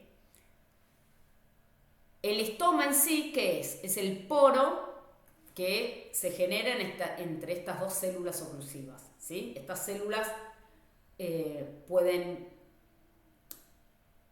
agrandarse y abrir el poro, o disminuir su tamaño y cerrar el poro, ¿sí? Y esa apertura y cierre de los estomas es muy importante en la transpiración. Ya vamos a ver qué cosas regulan esa apertura y ese cierre de los estomas, pero de algún modo es lo que define la transpiración. Si el estoma está cerrado, la planta no transpira, ¿sí?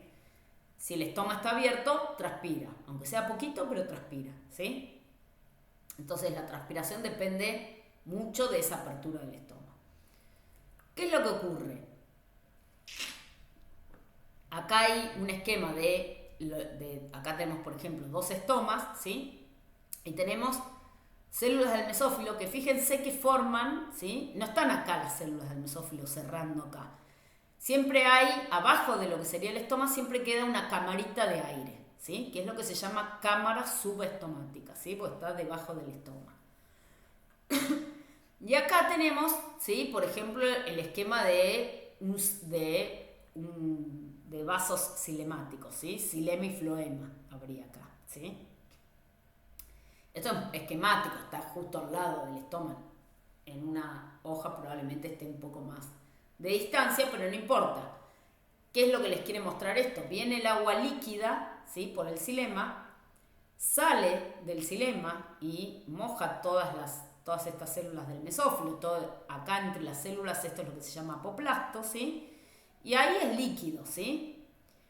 Y fíjense, acá tenemos como una mayor definición de qué es lo que pasa, que en donde tenemos las paredes de estas células, que tenemos el agua líquida, y ahí es donde se está evaporando el agua, ¿sí? Entonces la cámara esta, ¿sí? Que es un espacio aéreo, digamos, ¿sí?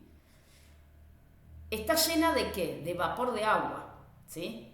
Esto siempre está lleno de vapor de agua, ¿sí? Cuando el estoma se abre, ese vapor de agua sale. Cuando el estoma se cierra, ese vapor de agua queda ahí contenido y no sale, ¿sí? ¿Estamos?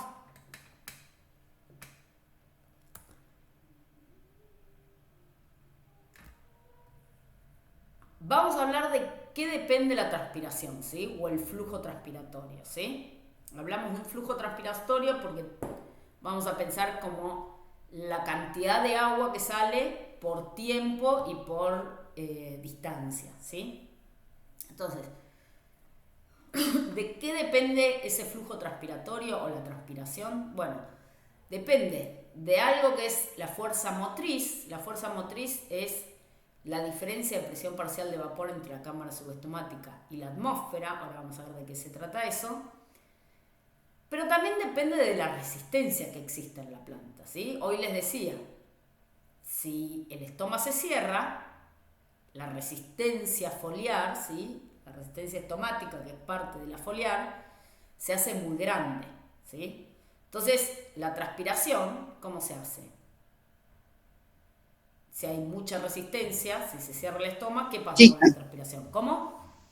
Se achica. Se achica, ¿sí? Por eso se ponen las resistencias acá abajo, ¿sí? Entonces, algo que me hace aumentar esto, me va a hacer aumentar la transpiración. Y cualquier cosa que me haga aumentar las resistencias va a hacer que la transpiración sea más chica. ¿Sí? ¿Estamos? Sí. Bueno. Vamos a ir viendo un poquito, ¿sí? Esta fórmula, ¿sí? Del flujo transpiratorio nos va a servir bastante para pensar, ¿sí? Si tenemos una situación ambiental determinada, pensar esa situación ambiental si afecta a esta parte o afecta a esta parte y entonces cómo va a afectar la transpiración, ¿sí? Esa es un poco la idea. Ya lo vamos a ir viendo a poco. Primero, la fuerza motriz, ¿con qué tiene que ver? Tiene que ver con la diferencia entre la presión parcial de vapor en la cámara subestomática y la atmósfera, ¿sí? ¿Por qué hablamos de presión parcial de vapor? Y no hablamos de potencial agua.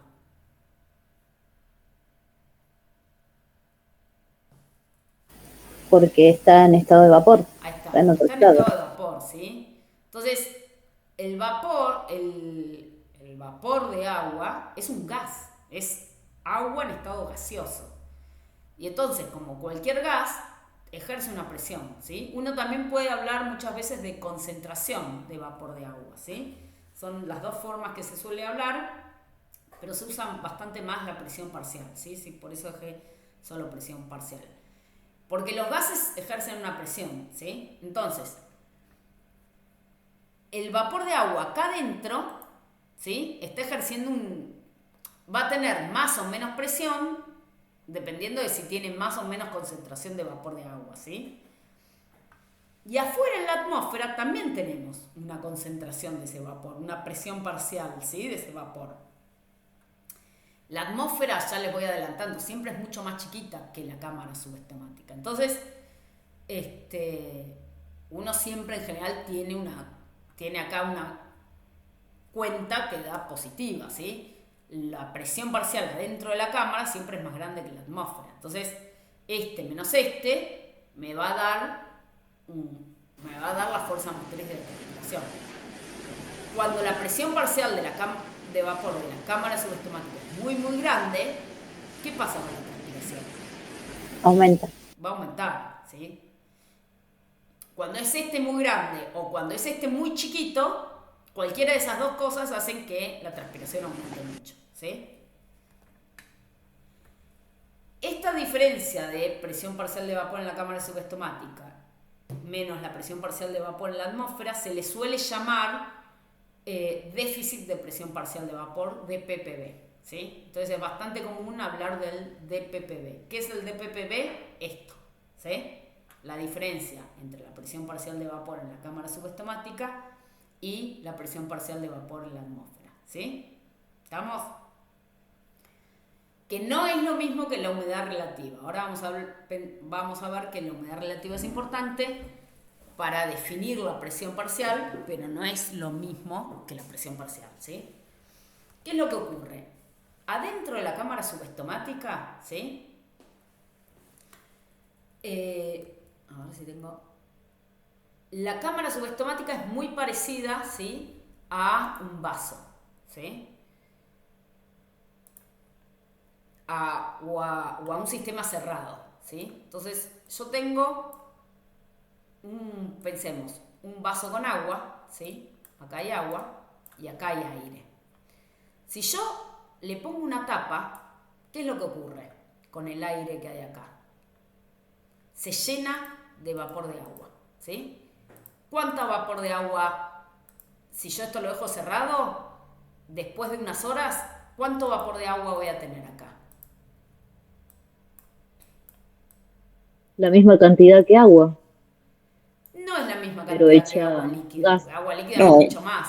Pero lo que voy a tener es algo que se llama 100% de humedad relativa, ¿sí? ¿Qué significa la humedad relativa? La humedad relativa es cuánto vapor de agua tengo con respecto a la máxima cantidad que puede contener esa pequeña atmósfera, ¿sí? Entonces, en un sistema cerrado, acá, este cacho de aire que hay, puede contener una cierta cantidad de vapor de agua. Bueno, todo lo que puede contener de vapor de agua lo va a contener, ¿sí? Entonces va a llegar a ese 100% de humedad relativa, ¿sí? 100% de humedad relativa Me no hace significa pensar que... en una, Sí. me hace pensar en una olla a presión, Bueno, porque la cantidad de agua que tiene no se llega a evaporar toda y puede explotar si bueno, no se libera esa presión. bueno, ahora vamos a ir a algo que tiene que ver con eso. Eso es lo que... ¿Cuánto puede contener? Depende mucho de la temperatura, ¿sí? Entonces, con una temperatura baja, ¿sí? Con 10 grados, ¿sí? La humedad relativa siempre está al 100%, pero la cantidad de vapor que tiene ese 100% a 10 grados no es tanto. Ahora, entonces, yo tengo la olla a presión, pero yo no le pongo fuego, la tengo tapada. El aire que me quede, yo a la olla le pongo agua, ¿no? Y la tapo.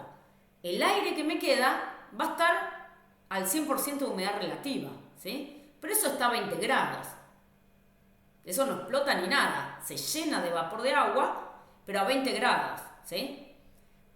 Cuando yo le prendo el fuego, ¿qué es lo que pasa? Yo aumento la temperatura ahí adentro, ¿sí? La cantidad de vapor de agua que puede contener ese aire con mucha temperatura es mucho mayor y ahí ejerce una presión muy fuerte. Por eso se genera la olla a presión, ¿sí? Si no es a presión, es una olla común y yo la tengo tapada, ¿qué es lo que le pasa a la tapa? ¿Empieza a moverse o no? ¿Por qué se mueve la tapa cuando está hirviendo el agua? Por la presión. ¿Por la presión de quién? ¿Del agua líquida?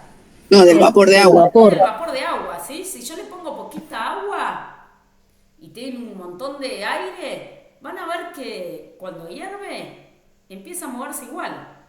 Es el vapor de agua el que hace presión. ¿Por qué es eso? Porque cuando hace mucho calor, la cantidad de vapor de agua que contiene esa atmósfera es mucho mayor, ¿sí? Entonces, ¿por qué es importante esto de la olla? Porque la cámara subestomática, esta camarita, esta parte que yo les digo, si bien tiene acá un agujerito que es el estoma, el agujerito, el poro estomático es chiquito, ¿sí? Entonces esto funciona como especie de olla a presión, ¿sí? Como sistema cerrado. ¿A qué me refiero con eso? Que esto siempre está al 100% de humedad relativa. Entonces, si esta hoja yo la tengo a 10 grados, bueno, la presión parcial de vapor que tiene a 10 grados no va a ser tan grande. Ahora, si a esta hoja le está dando el sol, estamos en verano, un día de 30 grados, pero le da el sol directo y me levanta la temperatura de la hoja capaz está a 50 grados, ¿sí?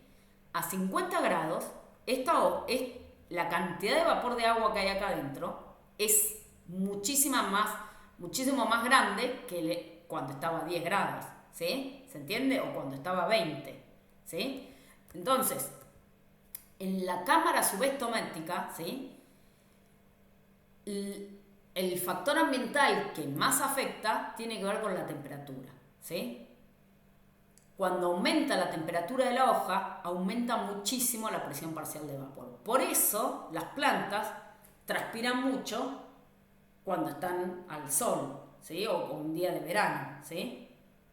¿Por qué ponemos una media sombra en verano a veces? Para frenar el calor. Para bajar la temperatura. ¿De quién? O sea, ¿la media sombra frena el calor del ambiente? No, baja la temperatura. De la hoja. No nos Hace que incidan menos los rayos solar. Ahí va, si hace 35 que los rayos del sol. La sombra va a seguir haciendo 35 grados. Pero una hoja va a estar, si hace 35 grados ambiente y yo le pongo una media sombra, va a quedar a 35 grados. Si yo no le pongo la media sombra y le da el rayo del sol, puede estar a 50, 55 grados, ¿sí? Levanta los rayos de sol, calientan mucho, la irradiancia sobre la hoja hace que levante mucho la temperatura de la hoja, ¿sí? Entonces, eso es lo que hace que aumente mucho la presión parcial de vapor, ¿sí? Y que entonces este DPPB aumente mucho y que entonces la transpiración aumente mucho. ¿Sí? ¿Estamos? ¿Hasta ahora me siguen? Sí. ¿Sí? Sí, profe. ¿Qué pasa con la atmósfera? En la atmósfera no hay un cambio tan importante con la temperatura, ¿sí? La atmósfera es abierta, es enorme, no es un sistema cerrado, de algún modo la cantidad de agua con respecto al aire no es tan grande, ¿sí? Con respecto a toda la atmósfera, entonces no es que no sea importante, ¿sí? No es que no aumente, al aumentar la temperatura aumenta un poco la presión parcial de vapor, pero un día que hace 50-60% de humedad relativa, bueno, que pase de 20 grados a 30 grados, va a hacer que aumente un poquito la presión parcial de vapor, pero no tanto.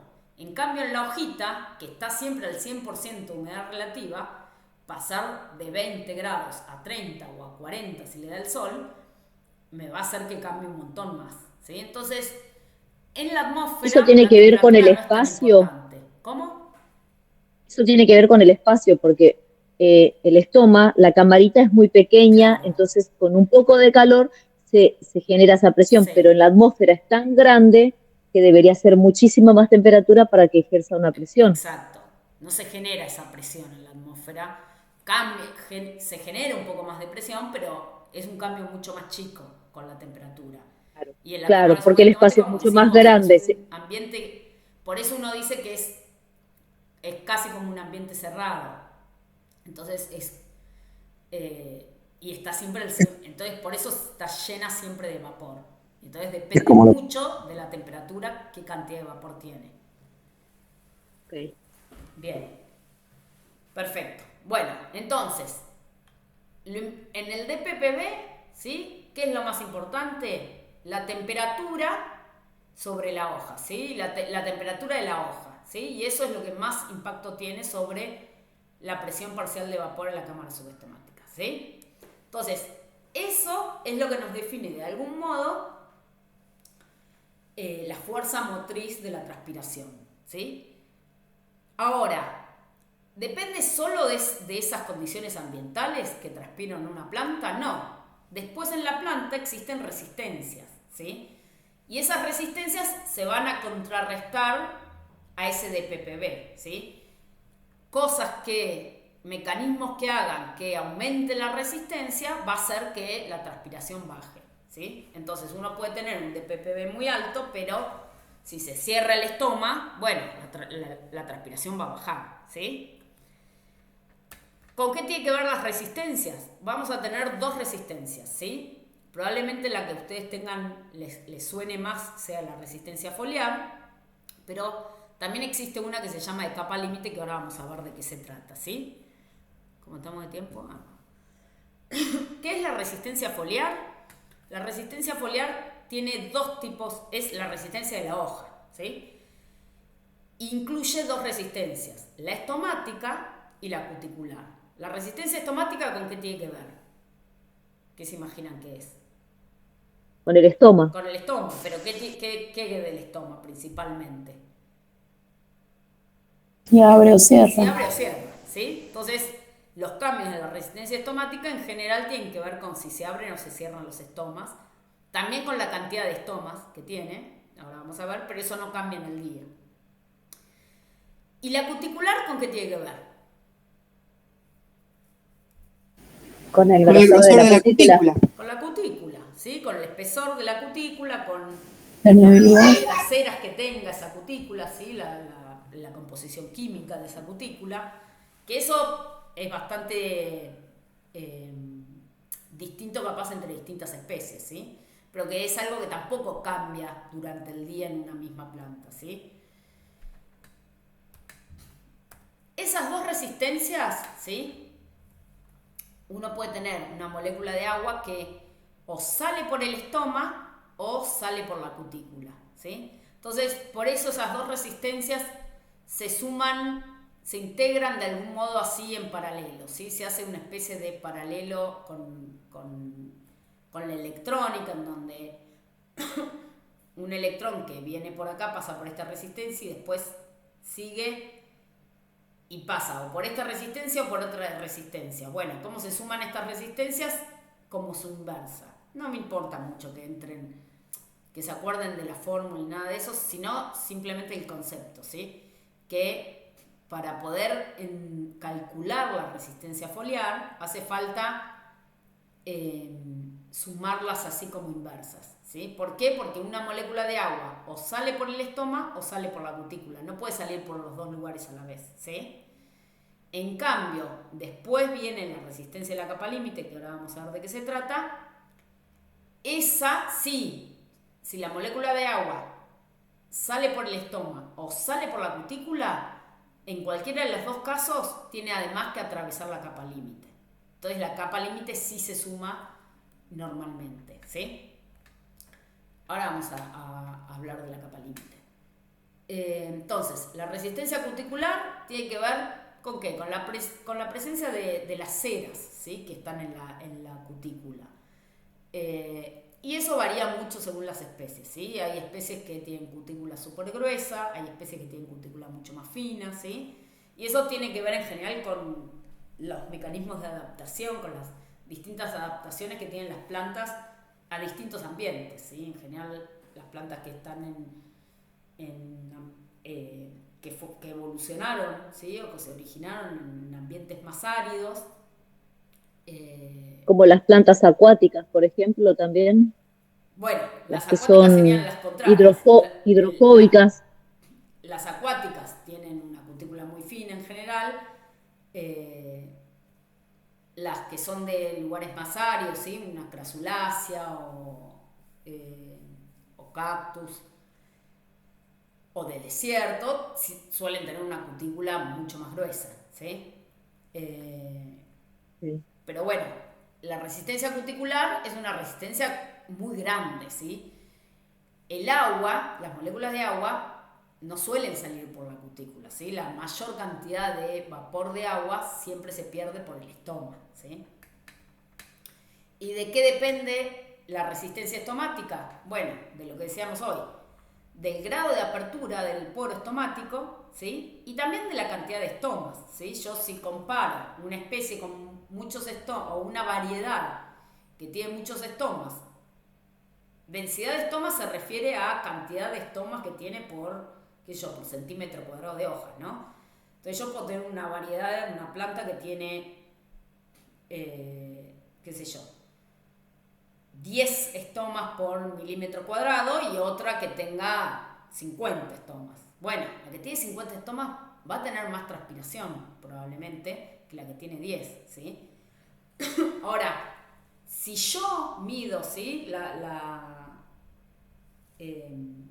conductancia estomática, que es la opuesta a la resistencia, se puede medir, ¿no? Existen aparatitos con los que uno puede medir si está saliendo no vapor de agua de la hoja o cuánto está saliendo, y uno encuentra uno si lo mide de noche, vamos a medir que no hay, ¿sí? Que no está saliendo vapor de agua. ¿Por qué? Porque los estomas están cerrados.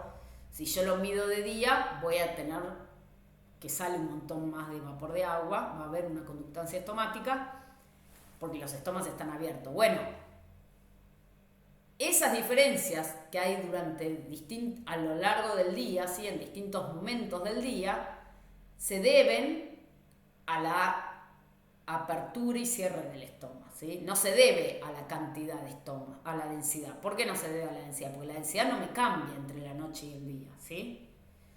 Una planta puede cambiar la densidad de estomas frente a una situación ambiental determinada, pero eso le lleva semanas, ¿sí? Para cambiar la densidad de estomas. No es un cambio que yo detecte cambios en el día. Entonces, si yo estoy midiendo cómo va cambiando la resistencia foliar, la resistencia estomática en el día, yo lo que estoy viendo son cambios simplemente de si abre o cierra los estomas, ¿sí? ¿Se entiende? Pero bueno, la resistencia estomática depende también de la densidad de estomas. A eso voy, ¿sí? No es que no dependa. Depende de la densidad de estomas, pero no es algo que cambie en el día, ¿sí? En cambio, la apertura y el cierre del estoma es algo que puede cambiar en horas, ¿sí? Es bastante rápido. ¿Dudas hasta ahora? La clase que viene vamos a arrancar hablando de cuáles son los factores ambientales, ¿sí?, que impactan sobre la apertura o el cierre de los estomas, ¿sí? Hoy simplemente hablamos solo de la resistencia estomática, ¿sí? La última resistencia es la de la capa límite. ¿Alguna vez escucharon hablar de la resistencia de la capa límite? No, es la primera vez, profe. Bueno, bien.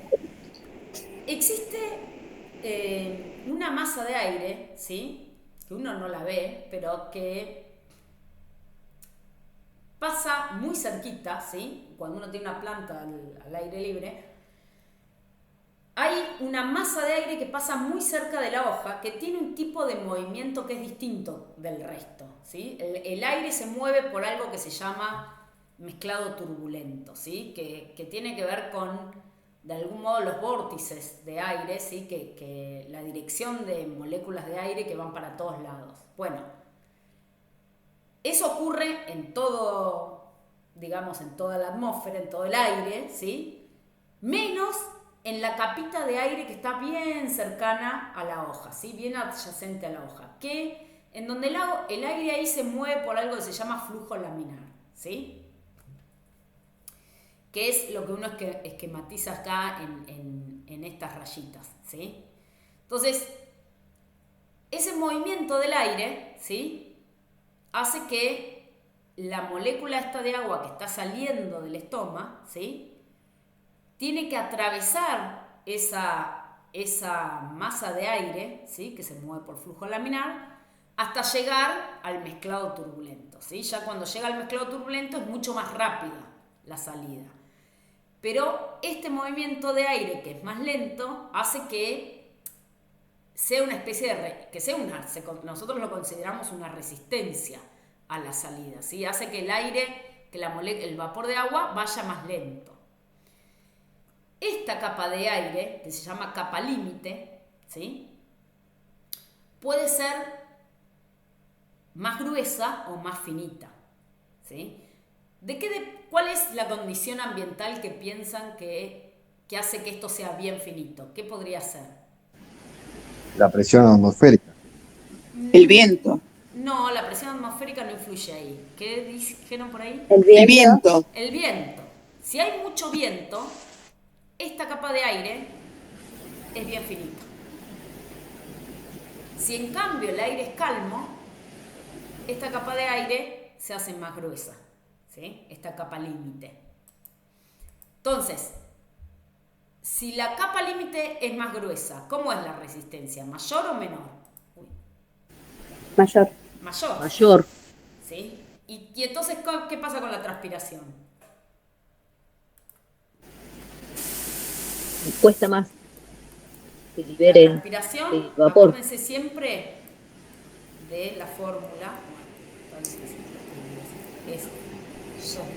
¿no? La transpiración es dppb sobre las resistencias.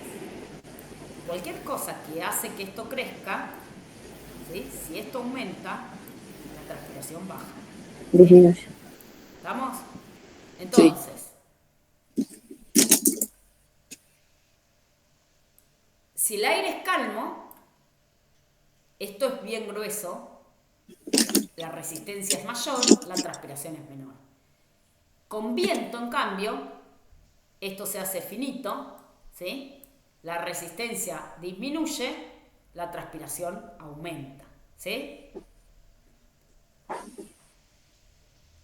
Es por esto que las plantas transpiran cuando hay viento, transpiran mucho más, ¿sí? No sé si alguna vez alguno llevó una planta en una camioneta o en un lugar, en algún auto, algo que afuera, que vaya al aire. Se redeshidratan las pobres, ¿sí? ¿Por qué? Porque las hace transpirar mucho el viento. En el sur, por ejemplo, vieron que en el sur, en algunos lugares de la Patagonia, los vientos son importantes. Bueno, las plantas tienen un montón de características y adaptaciones, ¿sí?, para poder sobrevivir en esos lugares muy ventosos, ¿sí? No hay una gran diversidad de plantas que sobrevivan en los lugares muy ventosos. ¿Por qué? Por esto. El viento lo que afecta principalmente es esto, ¿sí? Esta capa límite que no conocían es lo que afecta, esta resistencia es lo que afecta el viento, ¿sí? Entonces, lo que hace el viento es bajar la resistencia de la capa límite, ¿sí? Y entonces eso genera que la transpiración sea mucho mayor, ¿sí? Por ejemplo, en este gráfico vemos que siempre uno esto lo tiene que evaluar en una misma apertura estomática. Entonces, por ejemplo, acá, ¿no? Uno dice, bueno, con 10 milímetros de apertura estomática, ¿no? Frente a un... Voy a poner resaltador, que capaz es más.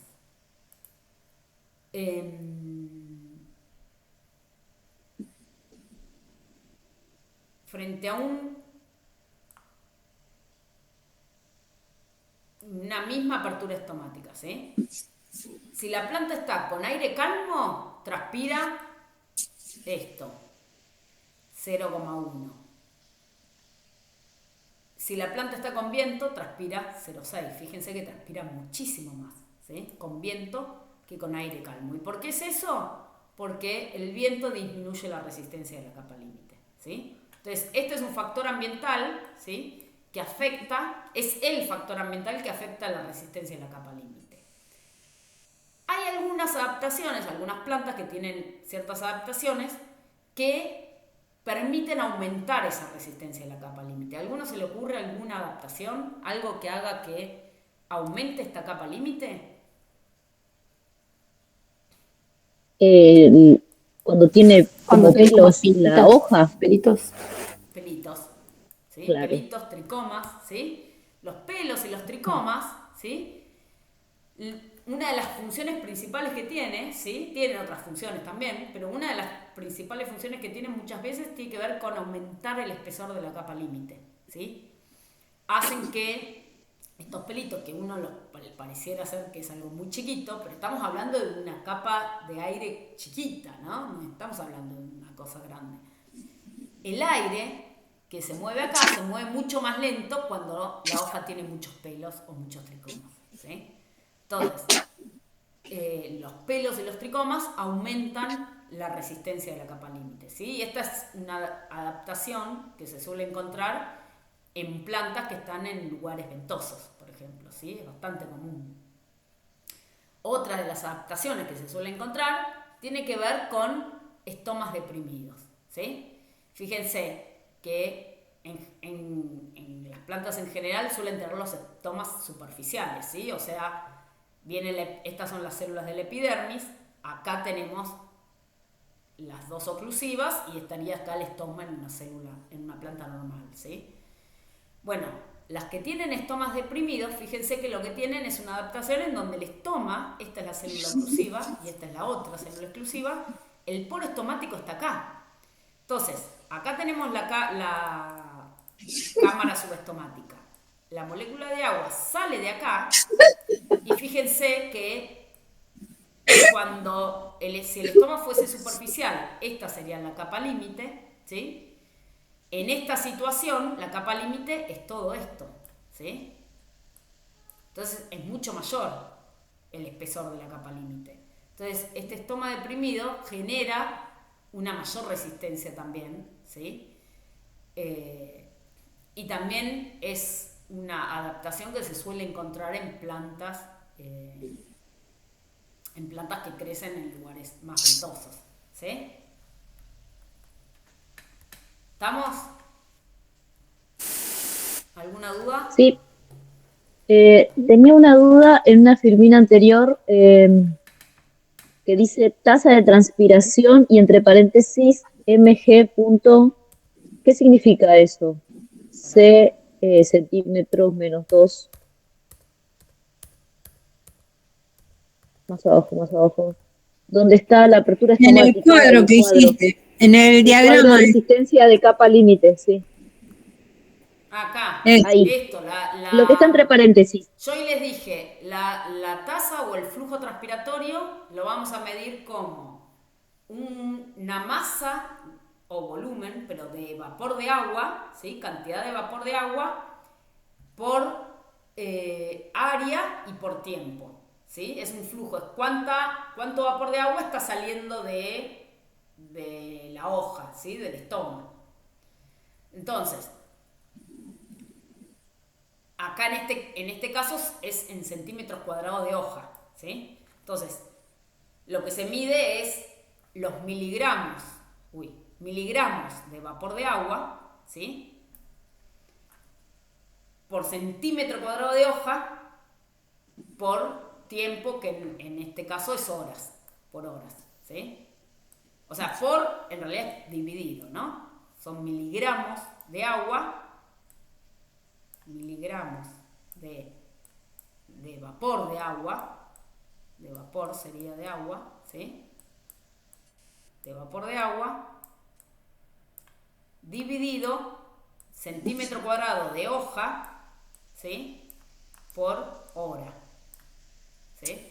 Esta es una forma de medir tasa de transpiración. Uno podría hablar de miligramos, se puede pensar en volumen, centímetros cúbicos, ¿sí? Mililitros de agua, ¿sí? Y siempre es por área, ¿sí? Un área de hoja, ¿sí? En general siempre se refiere a la hoja. La transpiración nosotros la vamos a ver casi siempre en superficie de hoja. Se puede hablar, si leen cosas, pueden muchas veces encontrar con respecto a superficie de suelo. En general, cuando uno habla de un cultivo, muchas veces se habla de superficie de suelo, ¿sí? En un metro cuadrado de un cultivo se transpira tanto, ¿sí? Como nosotros siempre estamos estudiándolo desde el punto de vista en general de la planta, del individuo, nosotros nos referimos a la superficie foliar, que es la superficie transpirante, ¿sí? Las plantas transpiran por las hojas. Bueno, nosotros vamos a usar, nosotros y los fisiólogos en general, cuando se habla de una planta, siempre se usa alguna unidad que tiene que ver con el área de la hoja, ¿sí? Pero también ¿Y se por qué es puede negativo? usar el área de suelo, ¿sí? Pero en general eso se usa como les digo, para cultivo. Entonces uno habla de un metro cuadrado, por ejemplo, y ahí estás metiendo cuánto transpiran todas las plantas juntas de ese metro cuadrado. Sí, ¿me ven? Ahí me ¿Y por qué el exponente es negativo? Porque es lo mismo que Es 1 negativo porque sobre está centímetro dividiendo. cuadrado. Porque va dividiendo, Perdón, por no eso se entendí. pone negativo. Hay dos formas de escribir. Uno puede escribir esto dividido centímetros cuadrados por hora, ¿sí? Esto es una forma de escribirlo, y lo mismo es poner mg centímetros a la menos 2 y hora a la menos 1. Que sea a la menos 2 significa que está dividiendo. Es una expresión matemática. Ok, no lo tenía así. Es lo mismo que por 1 sobre 1 centímetro sobre cuadrado. centímetro cuadrado es lo mismo que centímetro a la menos 2. Entonces, en general, cuando uno lo escribe así, se suele poner a la menos 2 porque vos pones la raya acá y después no sabés si la hora iba dividiendo o iba multiplicando. En cambio, si ya cada una le pones, ya sabés que estos dos van abajo del miligramo, ¿sí? Una cosa Gracias. Entonces la H es hora, ¿no es cierto? Hora, sí. Sí, hora. sí. Gracias. Pero podrían ser segundos, podrían ser minutos, ¿sí? Claro, lo que indicas ahí es el tiempo que pones tiempo. ahí. Siempre es alguna variable de tiempo. Claro. A veces se mide en horas, a veces se mide depende de lo que uno esté midiendo. Uno puede medirlo en semanas, en días, ¿sí? Se puede medir la evapotranspiración. Sí, bueno, alguien en ese lugar, en ese símbolo, indicarías el tiempo que vos querés señalar. Sí, exacto. en el tiempo en el que está medido esto, ¿sí? En este caso Claro. lo midieron en horas. Sí, sí. Bueno, hasta acá llegamos con la parte teórica, ¿sí? La idea es...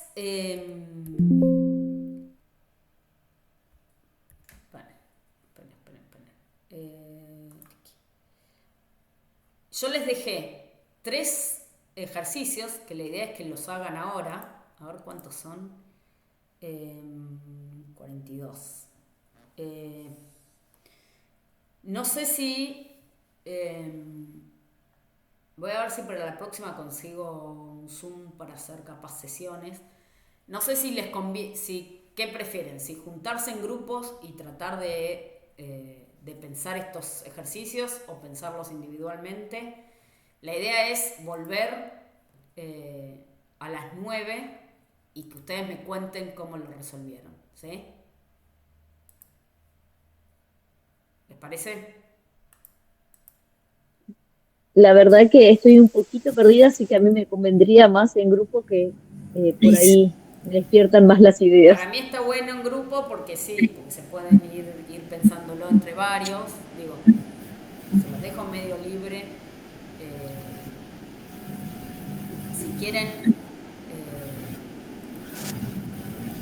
¿Se podrá armar un grupo de WhatsApp como para ahí armar los grupos ahí? El tema es ese, cómo nos separamos. ¿En privado?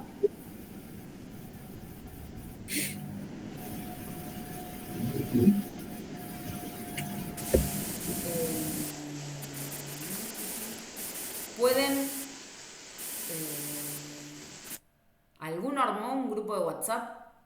Porque si ya alguno lo armó, pongo el link acá. Ya se podría meter ahí.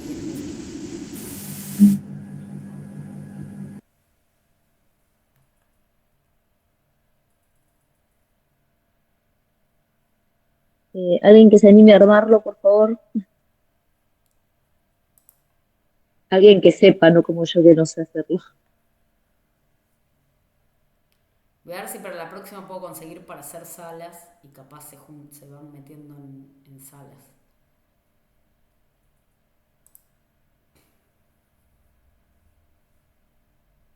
Yo lo subo ahora al campus también, así ya queda.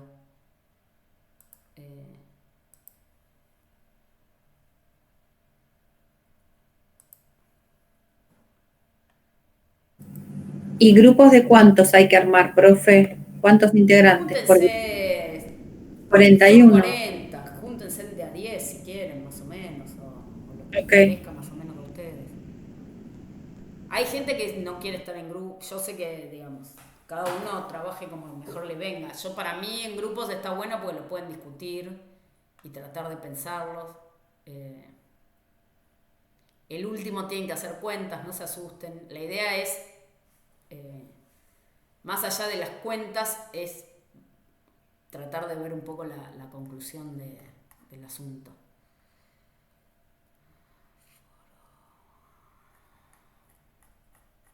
Pero...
creo que voy a cortar.